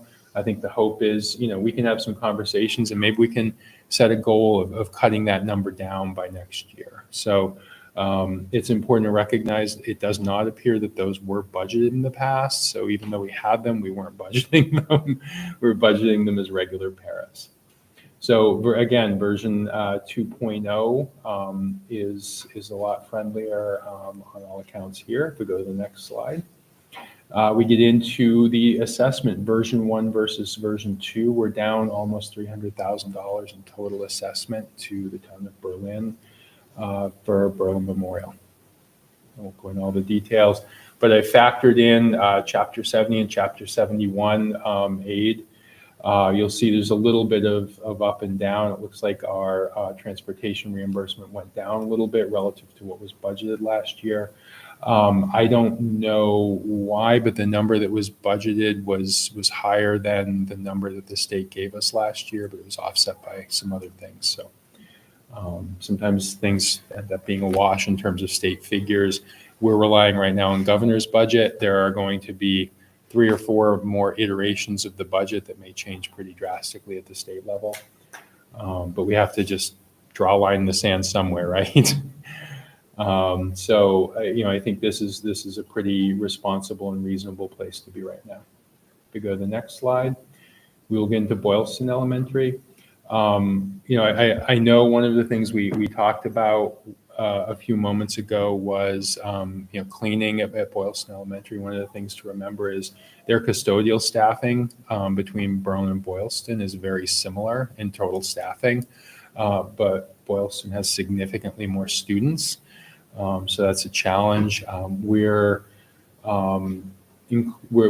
definitely including thoughts about custodial staffing, grounds staffing. We've had conversations about grounds work that needs to be done at Tohoto, for example, as a potential ask, right? So when we start looking at MLL, we start looking at, I think we have some special education resources possibly in our potential asks. This is also, custodial is also among our asks. And we're going to see where things play out and hopefully be able to try to create some combination of those things to help out. So if we go to the next slide, we get to Aaron, can I interrupt? Mm-hmm. Sorry. Your potential asks. Mm-hmm. So just to clarify, what you're covering right now Yep. Is nothing new that doesn't exist today. Yes, this is level service. So this is level service. Yes. Basically, operate the schools today at Mhm. next year's numbers based on expected inflation and actual contracts. Correct. Okay. Yes. Just want to make sure. With some necessary changes, there's I know you said removing of there's staff. There's no gold plates in here, but there's not even silver, ceramic, or even paper, right? No, Yeah, so it's all just exactly what's there today. it's all pewter. Pewters, okay. Okay. Any red line? Or? You keep going down this path of metals, branded metals, just choose. Nothing new, this is absolute level service. Right, correct. So again, I think we've done some of the work necessary to bring sort of that assessment down a bit. So we've gone down again almost 300,000. Like I said, there were some moves to Tohoto, but I think Tohoto is where we had some potential savings as well. So that became a bit of a wash in working with Lisa in some of those areas. So moving to our next slide. Tohoto, these are again some of the drivers with those new items. Again, the increase in salaries now includes the agency paras from BMS and BES. There's the existing move-ups, move-ins. We've applied some circuit breaker. So again, I think last time I hadn't applied as much circuit breakers. I was looking to get a beat on where we were and how much we have. So there's a little bit more circuit breaker applied across the board to support some of those more costly placements. So if we go to the next slide, we get into the sort of first part of the Tohoto assessment. So that whole process is, figuring out that sort of total budget, taking out the Chapter 70, 71, charter reimbursement, and then coming to a total assessment figure. Again, you'll see that total assessment figure comes out about 300,000, a little less than 300,000 less than our prior version 1. So all in, we're continuing on a downward trend. If we go to the next slide, we get into a couple calculations regarding minimum local contribution and shares. We get to the above. And then we look at Berlin's above at 2,077,000, a decrease of about 200,000 since last time, and Boylston above minimum, about a couple 100,000 below as well. So both are in pretty good shape relative to last round of the budget. Next slide. And we get into total Berlin operating assessments. So we have the Berlin Memorial Assessment, we have the Tohoto minimum local contribution, Tohonto's above minimum local contribution, and a total assessment that comes down by about $600,000, a little less, 550,000 from our last iteration 1. And again, I want to remind everyone, we're continuing to work on this. There are factors that are continuing to come in. I think most of them should be downward. The only caveat I would give is we still have that April 1st number that's always looming. I always worry about that. I had a bad experience once with it, and it's tempered me. So I'm always worried about that potential for move-ins. So we'll see what happens. Moving on to Boylston's operating assessments for 2026. Total operating assessments, again, down about 300,000 from version 1. Elementary, and then the 2 Tohoto pieces factoring into the total operating assessment. Getting to the next slide, I think we get into debt. So this is that debt share. This is factored at that 65.486 and 34.514%. It's traditionally been assessed as part of the capital assessment. I've seen it done a couple different ways in our prior district. It was part of operating. It's just a payment. Wherever it's paid through is kind of arbitrary to me. So you have total shares, Berlin at 533,470, Boylston at 1,012,180. Those are pretty much final numbers. So I've finalized the shares. That is part of our debt schedule, so that is not going to change. That's a fixed cost. So next slide. Capital assessments, I didn't go through, all of our capital requests remain the same from our last, I didn't include slides, just reviewing those again because I thought it was a little redundant. So total debt assessments, including the elementary capitals for each town, and then Tohonto's capital requests and 26 capital assessments. I think it's really important to know that much of this is a conversation with the towns. I think when we went and we've presented actually budget and capital to the town of Berlin. We're going on round 2 of budget to the town of Berlin. Some of this is a conversation. We'd love to hear from the towns about where they're sitting. I know we had, when we had our conversation with Boylston, there was kind of a number thrown out for where Boylston thought they could be. I'd love to get something, I think it would be helpful to get sort of maybe some official communications about, where this sits, right? So we're coming into round 2 with the towns. We've said, here's where our numbers are. I think it'd be really nice to maybe get some feedback from the towns as to where these numbers sit with them so that we can, start that active conversation. I think we can recognize that it's probably unlikely that Berlin's going to want to put down $1.4 million of capital this year. But there's definitely a conversation to be had about which items, are priorities. I know when we presented capital and we presented our budget, we were pretty clear that we have a couple priority items, one of those being elevator controls. So, if the elevator goes, that's going to shut down some services in the building and run into some big challenges around ADA compliance and things like that. Potential fines from the state and things like that. So that would be a priority, but a lot of the others can be part of an active conversation. So moving on to our next slide, which I think is, thank you. Questions, thoughts? Again, this was a pretty brief summary. I'm happy to, if people want to come in and sit down and pour over items, we can go through every single item in the budget. There's thousands of individual line items to go through. I want to provide something that's both transparent, but also, isn't going through thousands of individual line items in the school committee meeting. If anybody would like to have that conversation, our auditor is going to be in tomorrow and Thursday, so those are probably not opportune days to do that. But I'm happy to work with people and have some of those conversations. It might, might give me some space from the audit, but, whatever. Anybody? I happened to notice after our last meeting that a teacher went up to you and thanked you for your budget presentation. And I had said the same thing to you and several of others of us as well. But the fact that a teacher who's been here for a long time, like a veteran teacher, thank you, really speaks volumes about what you've done, Aaron. And you put in so much time and you've sifted through a lot and this is so easy to digest and understand, and I appreciate that. So I want to say thank you.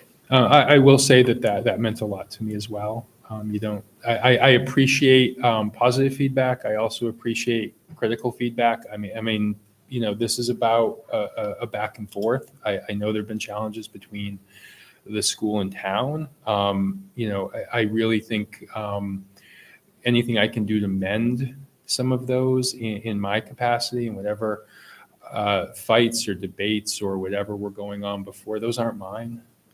I don't want to have those. I want to have really good conversations about what's right for kids. I know that more than half of your town budgets go to pay for the schools. And that's, it's an honor to be able to do my job in that capacity, knowing that so many families and so many communities and so many taxpayers kind of vest that authority in us. And we want to do our best to sort of meet their expectations. So really anything I can do, please ask questions, be critical. If you think something can be cut, that's fantastic. Let's cut it. You can write me a personal guarantee and you can write me a personal check if you're wrong. And if I'm wrong, well, we can go from there, whatever. But I enjoy debate. I enjoy conversations. And I think if we can't laugh a little bit about it too. This is the way we will present it, right? We told you that when we first brought myself and Aaron on board, right? this is how we've do it. We've done it in previous districts, and it seems to have been successful. And that's what we're planning on doing here in Berlin, Wilson as well. Anyway, My only question is the timeline. So you said you want to get some feedback from the towns. So today is Tuesday. Yep. You have a big vacation coming up, and I want to Yep. honor that because you have busted your butt for this district. Thank you. Since the day you started, even before you started. So we've got a couple days, and then you get back, Yeah. what, hours before the presentation we're supposed to give on the 25th. So are we gonna actually have time to get feedback from the towns? And, you know, does it make sense to move that vote a week or 2 weeks? Or, you know, because I know Boylston did say, hey, we have a number. I don't know if they have it yet. So what if they say it's higher than what we have in here? And we can actually, we know we have an ask list. We've talked about that, right? What if there's other things we can get for that elementary school, but we've already voted on this? I mean, I know we can vote again, but it's almost like, well, what's the point? Well, we've been talking about this 25th date. Yep. You got any progress on Yep, that? talked to Kristen, actually I have a text from her, and I guess she spoke with Peg, I know who's in the audience as well too. But she's looking, actually, if we could delay it as far as the week of March 10th. I pushed it a week later to the week of March 3rd, but I guess someone on their FinCom or someone on their select board is on vacation that week. I won't be available. So the latest text I received from Kristen was the week of March 10th would work fine for in the town of Brooklyn. Okay. All right, well, that's. And we have a meeting the 11th, so that's perfect. It's already on the calendar. Yeah. And that gives us time to actually, like, last year, the budget subcommittee, we invited like FinCom people in, and, you know, or go, you know, at night, and I know you guys said you're going to Berlin tomorrow, the FinCom meeting, so. I don't know. All right, perfect, so Beth's gonna be there, so that's great, and then we can like convene as the budget subcommittee, and then I'll talk to the Boylston folks and see, you know, usually they have a different schedule, they are happy to, you know, they don't mind coming in, meeting in central office, so we can figure that out. And we can, Right on. and that way we're going into this school committee vote, kind of knowing where we stand. I like that point about where we stand with the town, so hopefully we're all on the same page going into this vote. You know, then the other thing it would be nice to have, and I know again, this takes time, is like a list of those asks, you know, with priorities, like this is number one priority. We can put that together easy. Yeah. So I think that would be helpful for the school committee members. Yeah. Yeah, so you mentioned the potential ask there, and it's, John's not here. No, John's on sick, sorry. He'd be able to answer this, but I don't know if any of you guys can. I know last year, we did end up cutting some things from BMS and the Berlin side to Tohoto, whatever that ended up being. And this being a level service budget, those things aren't coming back.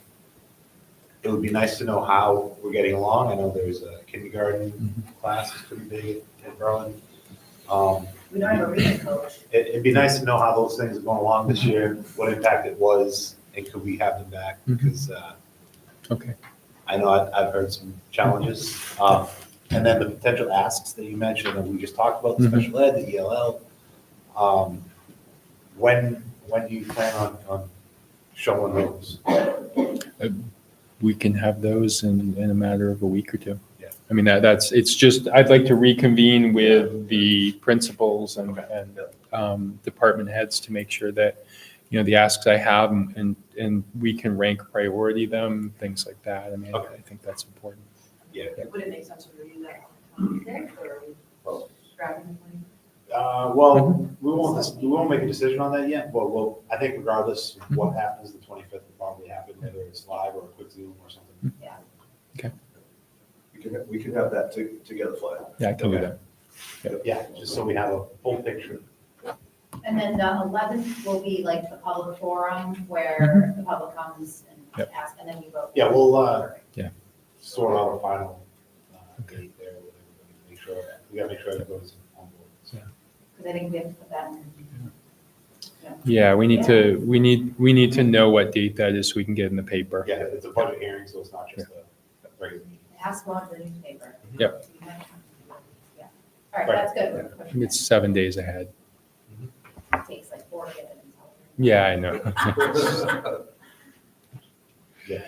Okay. Dealt with that, yeah. Are we doing the items as well? We'll get it there. That's the local I don't even think it takes a week or something. Yeah, it takes longer. Yeah, you have to submit by Monday for the Friday. Yeah. Yeah, if you miss Monday, then you're going 2 weeks. But not for next week. No, if they get everything straightened out, they could submit it. Before Nicole does it, yeah. Yeah. And the Telegram, I mean, it might be worth it if you look at both. Telegram is like a couple days, but it's like online, and once you submit it, you can't change it, so it's like, you better be solid on the dates. Yeah. And just for, back to Mike's point, every principal in this room, and admin, assistant principals, directors can tell you what their asks are and what their needs are for next year. Now it'll be our job to sit as a group and say, what do we as a district want, not what's just best for one school or one department. What do we want as a district that we think will move us in the direction we want to be, right? So that's the part that we will be working together. And again, hammering it home, that would all be in our plan, right? So this way we won't be saying every year after year. Same thing with capital improvements, like this is what we want, and we just keep revisiting that same and not adding or changing it. There was a 3-year plan, every year we put things on. Yeah. Well, that's what was happening, is we just kept moving things off, and then it was like, we're in a year, well, we've got like 30 things that we moved off for 5 years, so. And that's why this strategic plan will have a timeline, right? And people will be held accountable. So it's not just people sitting in this room, but the community is vested into it as well as our students and our parents are saying, what are we doing with this? Here's the timeline. Yeah. Okay, that was great, thank you. Thank you. Anybody else? What? Great. Thank you, Aaron. Thank you. Thanks, Aaron. Okay, Jess, do you have any update for the Student Success and Technology Subcommittee? No, I was waiting for the Attorney General for discussion. Okay. Megan, we just talked about budget, unless you have something No update. specific. Superintendent search, Lori, I think we covered that, right? And we did not meet on policy except for the changing the names to positions in the upper. Okay. So that brings us to business items. There's two things that I don't have in front of me here, so I want to do them first so we don't forget it. Could I have a motion to approve the request for the P card setup as detailed in Aaron's memo? So moved. Lori, Jess, would anyone like to discuss that? I mean, there will be oversights, the warrants are reviewed, but how often are the warrants submitted, I guess? And these cards will be set up with their own account code on those ones? Yeah. So anything I charge, you'd very clear. It's just like any other credit card. You get a statement, you get, I would need to submit receipts, the whole 9 yards. Nothing changes. The P cards just have a better control system.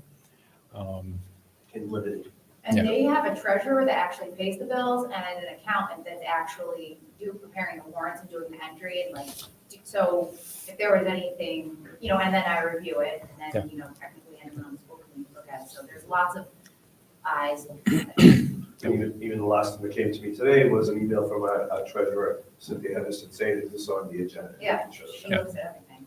All right. She pays it, yep. She's doing a phenomenal job, I think. Yes, she Any is. last questions? All right, all those in favor of that motion? Anyone against? Okay, that motion passes. Could I have a motion, please, to, I don't have this written, how should we say this? Could I have a motion, please, to officially start an interim superintendent search? So moved. Lisa? Second. Lori? Anyone like to discuss this? Just to reiterate, we met yesterday with the MESC rep. She suggested this might be a smoother way, a friendlier way, a way to give us a better opportunity to find some more qualified candidates. Thank you, Jess. And a more realistic timeline. In a more realistic timeline, it allows Al to sort of finish cleaning up the mess left to him and get everything else in line for someone to come over and sort of be able to hit the ground running without having to do all the work that Al's been doing. You sort of just take a well-oiled machine and run with it. So that's the motion to start the interim search. Would anyone like to say anything? Yeah, so I think it's of note that West Boylston is looking for superintendent at this moment now. Their superintendent's been there for 30 years, which was very concerning when I read that item. Also, I reached out to Tracy after the meeting because I was thinking more, and if we don't find a qualified candidate or one that or lack of candidates applying, we would then in May have to do an interim search. So I was just asked like what that would look like if that happened. Be even more rushed and condensed. So it might have ended up like that anyway. Yeah, that's what I was saying, like if we don't seem appealing as a district and we don't get applicants or we get applicants who might not desire, that where we end up then. And just for anybody watching, this would be a public search. Resumes would be submitted, applications would be submitted, interviews would be done in public. All recorded, anybody can come watch, so. Anybody else? And so then the more permanent superintendent search would start the process of different committees and. I mean, the process would even start now for that, but officially kick off in September, yeah. But there's a lot of work for us to do to put together job descriptions and district information, things like that, so. And it gives an opportunity for staff input, and also parent input. And that will be, if I can say, my job as the interim, if that's for next year, is to work with that new superintendent, the permanent one, to have them come to these budget meetings, to have them come to town meetings, to have them go to do those introductions. So there is a gradual release, right, and there is some transition that's taking place. You know, I got to tell you, one of the toughest lifts of this job this year is I didn't have any transition. I've done this job before, but not having transition, right? That not even just like where stuff are. I'm embarrassed sometimes to ask the questions I say to the people in this room, like just help me understand this, or you know, I don't know this right now. Not that I don't know the role, but I don't know the logistics of this district. So to be able to have someone hand that off in a proper manner, we'll be able to get someone starting this job right away, being the lead instructional lead that should be happening in this district. And hopefully attract candidates who are qualified to carry our district forward. And we all talk, right, as superintendents, and right, and be able to tell the story of what a great district this is certainly on its way to becoming. We're having that strategic plan too. Great. What a great gift. Strategic Yep. plan, yeah, and that's a lot of stuff to work on for everybody. Yes. So, and Tracy mentioned the timeline too, that hypothetically then in January, we would be having someone, and then you mentioned that that transition period. Yes. Cool, all right, anybody else? Final words? So we are voting to start the interim search right now. All in favor? Aye. Anyone against? Okay, that motion passes as well. Thank you. Can I have a motion for the approval of the Boylston Education Collaborative to host a bingo night and sell alcohol if approved by the Town of Boylston Select Board for the purpose of fundraising? So, Lori? Jess? Megan? yeah, Tell I'm us sorry about guys, this. I didn't put anything in the drive. So this is exactly the same thing that we did last year, and I'll abstain from voting on this. Because I'm the treasurer for the group, but we have a member of Boylston Education Collaborative. Her mother owns Breen's, which is a bar in Worcester, and donates alcohol to our event. We hire a tip certified server, and that person, we sell alcohol. It's $10 a drink, or I think it's $20 for 3 drinks. We don't serve anyone more than 3 drinks. There's bracelets, you're only allowed to buy 1. They mark the bracelet after they serve a drink if you buy a 3-drink bracelet. We have a police detail at the event, and then we have a strict no entering the building with alcohol rule because you cannot bring alcohol into a school. So the event is held completely outside. If it is rained out, alcohol still has to stay outside. And the beauty of getting the alcohol donated is if we don't use it, it just goes right back to the bar. There's no waste. So it's just a win-win. Last year, I think we raised like $1,000 just from the alcohol sale. We did it again for our Pumpkin Fest. It was a very cold day. We still made like $300 and The rest of the alcohol went right back to the bar, so just looking for approval. If you guys approve it tonight, then I go to the select board, and then they have to, approve it. Any questions? I can't say Breeds has the best steak and cheese in the entire city Oh. of Worcester. The best steak and cheese. I'll have to tell my friend Carrie, yeah. Just say. Prove it.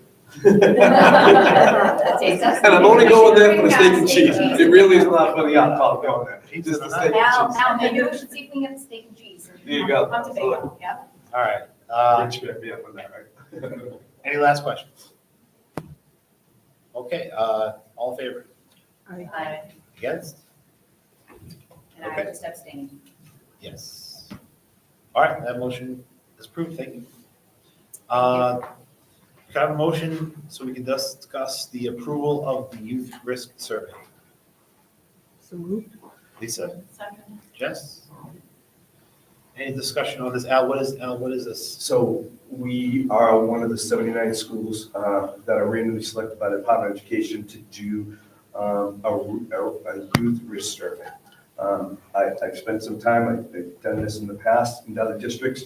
I've done a lot of homework on this, in terms of getting information from our students. I know you have that in the drive as well too. My recommendation at this time is that we take a pass on this.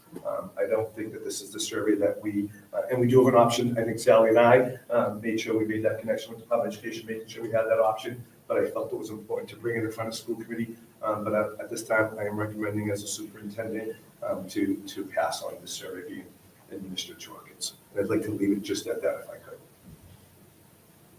Anyone? I mean, what bothered me, some of these questions are, I think, horribly inappropriate. But beyond that, beyond the concern of whether the students will take it seriously or have a lot of fun with it, is the fact that there's a way to find out, like, it's just different classrooms and you can kind of narrow it down, and that's privacy. That was a great concern to me. Also, the time to go into, it's 100 questions. I mean, that's just excessive. It's like, I guess my personal opinion is if the Department of Education has that information, why not send it out in the mail to parents and let them do that on their own time if they decide, why should the schools be the vehicle to do that with everything else we already have on our plates to make sure the kids are, passing the MCAS and getting ready for college and the SAT or whatever, all the stuff we have. So it just seems excessive to me. There's a great book I get monthly. It's called School CEOs, right? And the article in this month was research on what families want from school. Yeah. From schools. This is not one of them. Right. Just know that. This is not one of them. Yeah. Okay? So my recommendation at this time to school committee would be that we respectfully respond to the Department of Education and say, we're giving up one of our slots. And there's alternative. I'm hoping that what we're talking about, the strategic plan, that we'll be giving surveys out and getting information from families, but not to the level of this. Okay. So I'm going to ask if all are in favor would be to pass this approval, which is against what Al has suggested. So all in favor? Wait, hold on, I want to make sure I understand. The motion is to Point of approve parliamentary inquiry. yeah. The motion is to approve the youth risk survey. So if you vote for that, you are approving it. Al has suggested or recommended not to. So all in favor?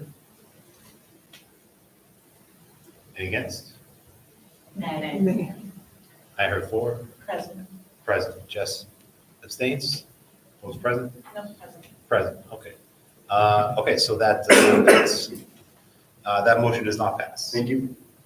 Could I have a motion to approve the Tohoto proposed courses that are in the draft? Can we hear about this? Can I have a motion? So, Lori, Megan, okay. Can we hear about this? What do we got? Yep. Lisa, can I, sorry, I'm just Sure, gonna. So there are proposals for 5 different classes. And 3 of them are AP courses. The first 2, AP Seminar and AP Research, those, the courses would run in successive years. And really are, would encompass a capstone project. Matt spoke about the exhibitions that were happening with AP literature.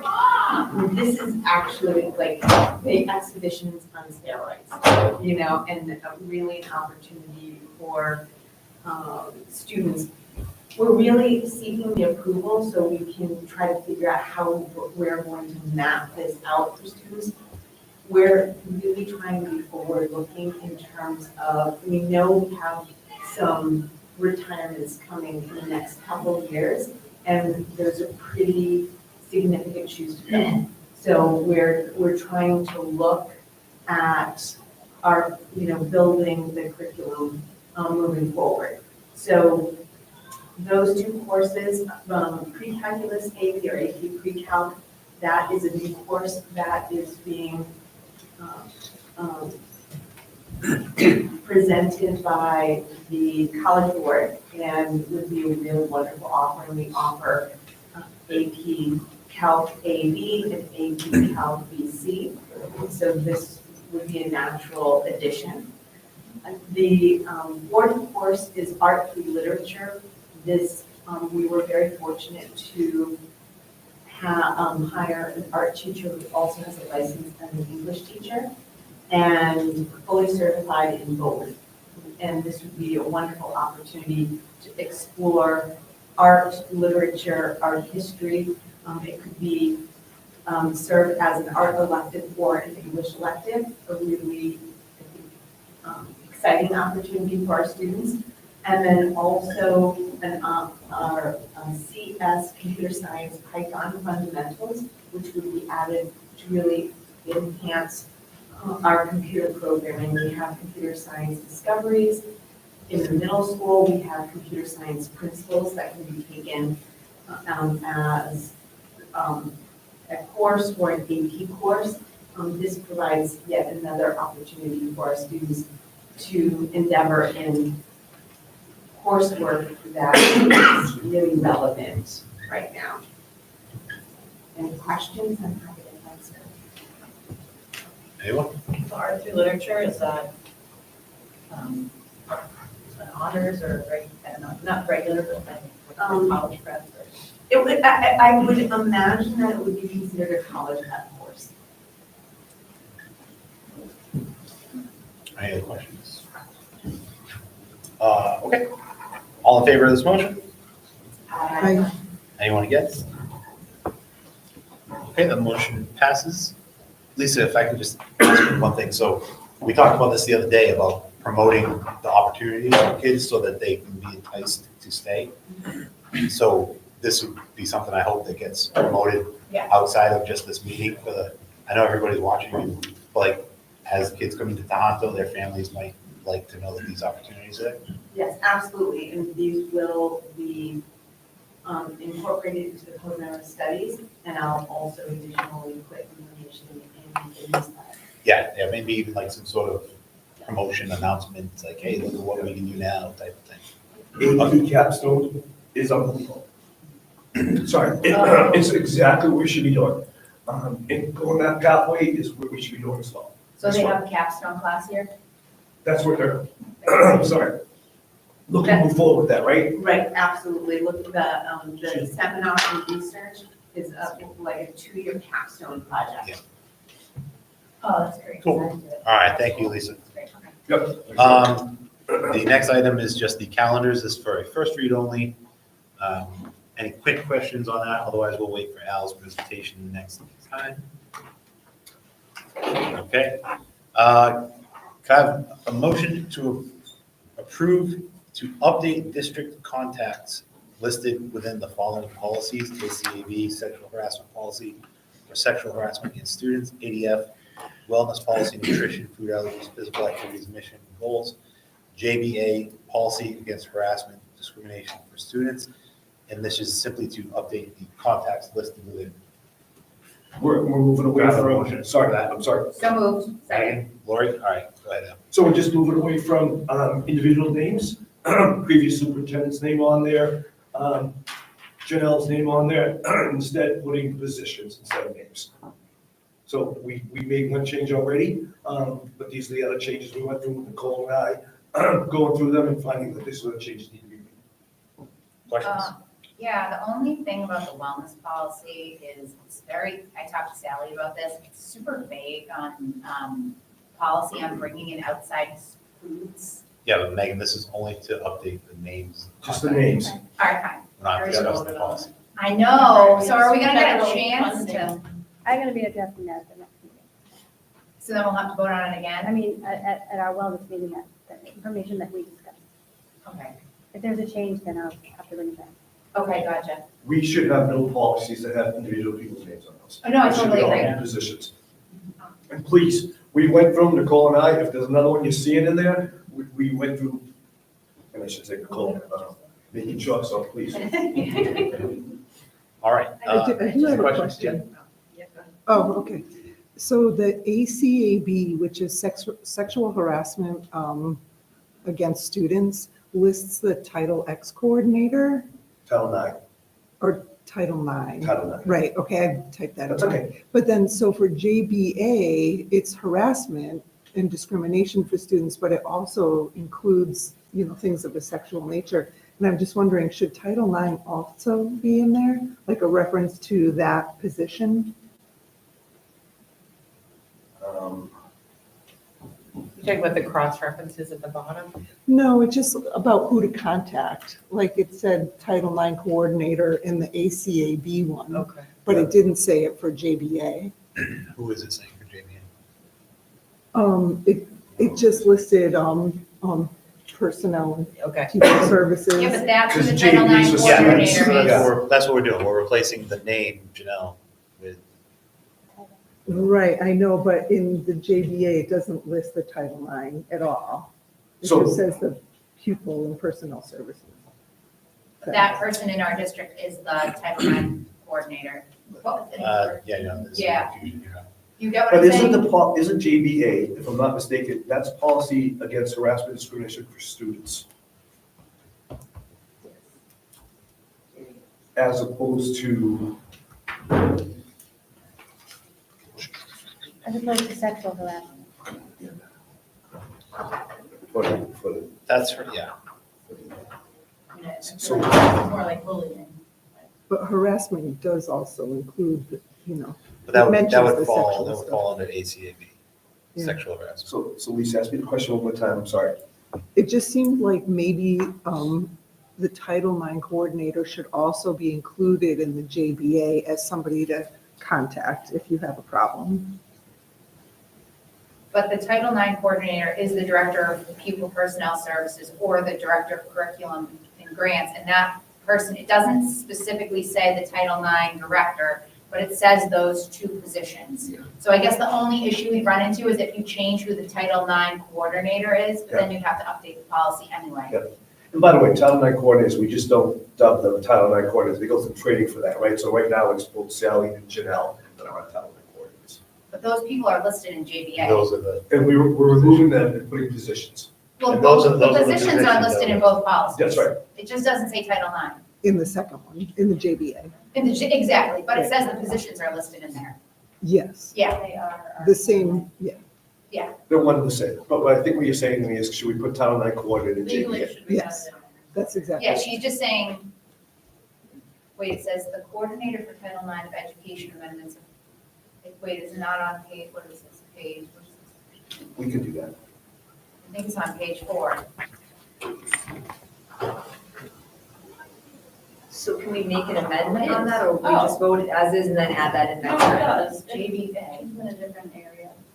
It's in the sentence form, right above there. Coordinator Are for you Title looking at IX of the JBA? Education Amendments of 1972, Section 5-4, Rehabilitation Act of 1972, Chapter 622 of the Acts of 1971 for the Berlin Boylston Public Schools is.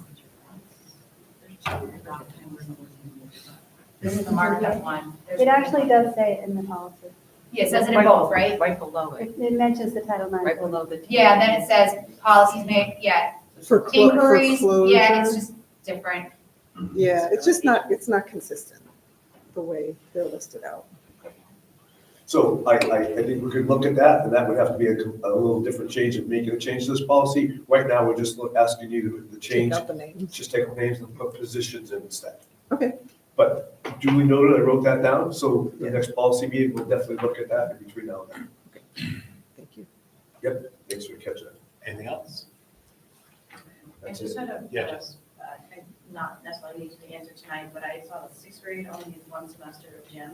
And as a nurse practitioner, that really This is- bothers me. yeah. No, I know, so I don't need any answer. Megan's question couldn't go either, so this is only about names, not actual content of the policy. Curious. All right, all in favor? Aye. Anyone against? So All right, we'll so that make those policy- changes that tomorrow, get passes. all those names off the positions. Okay, so now we're gonna enter into executive session, and I will ask for a motion to enter executive session 1 and 2, and we will not return to open session. Executive session pursuant to Mass General Laws, Chapter 38, Section 21A, Purpose 3, to discuss strategy with respect to collective bargaining, BBEA, CBA, if an open meeting may have a detrimental effect on the bargaining position of the public body and the chair so declares. Executive session 2 will be pursuant to Mass General Law, Chapter 30, Section 21A, Purpose 1, to discuss the reputation, character, physical condition, or mental health rather than professional competence of an individual, or to discuss the discipline or dismissal of, or complaints or charges brought against a public officer, employee, staff member, or individual. Have a motion. So moved. Lori, Second. Lisa, okay, Beth, Jess, Megan, Aye. Lori, Aye. Lisa. Aye. Okay, that motion passes. We will now enter executive session. Thank you, everyone, for coming. Thanks. Sorry, I just, well, we're still in the meeting.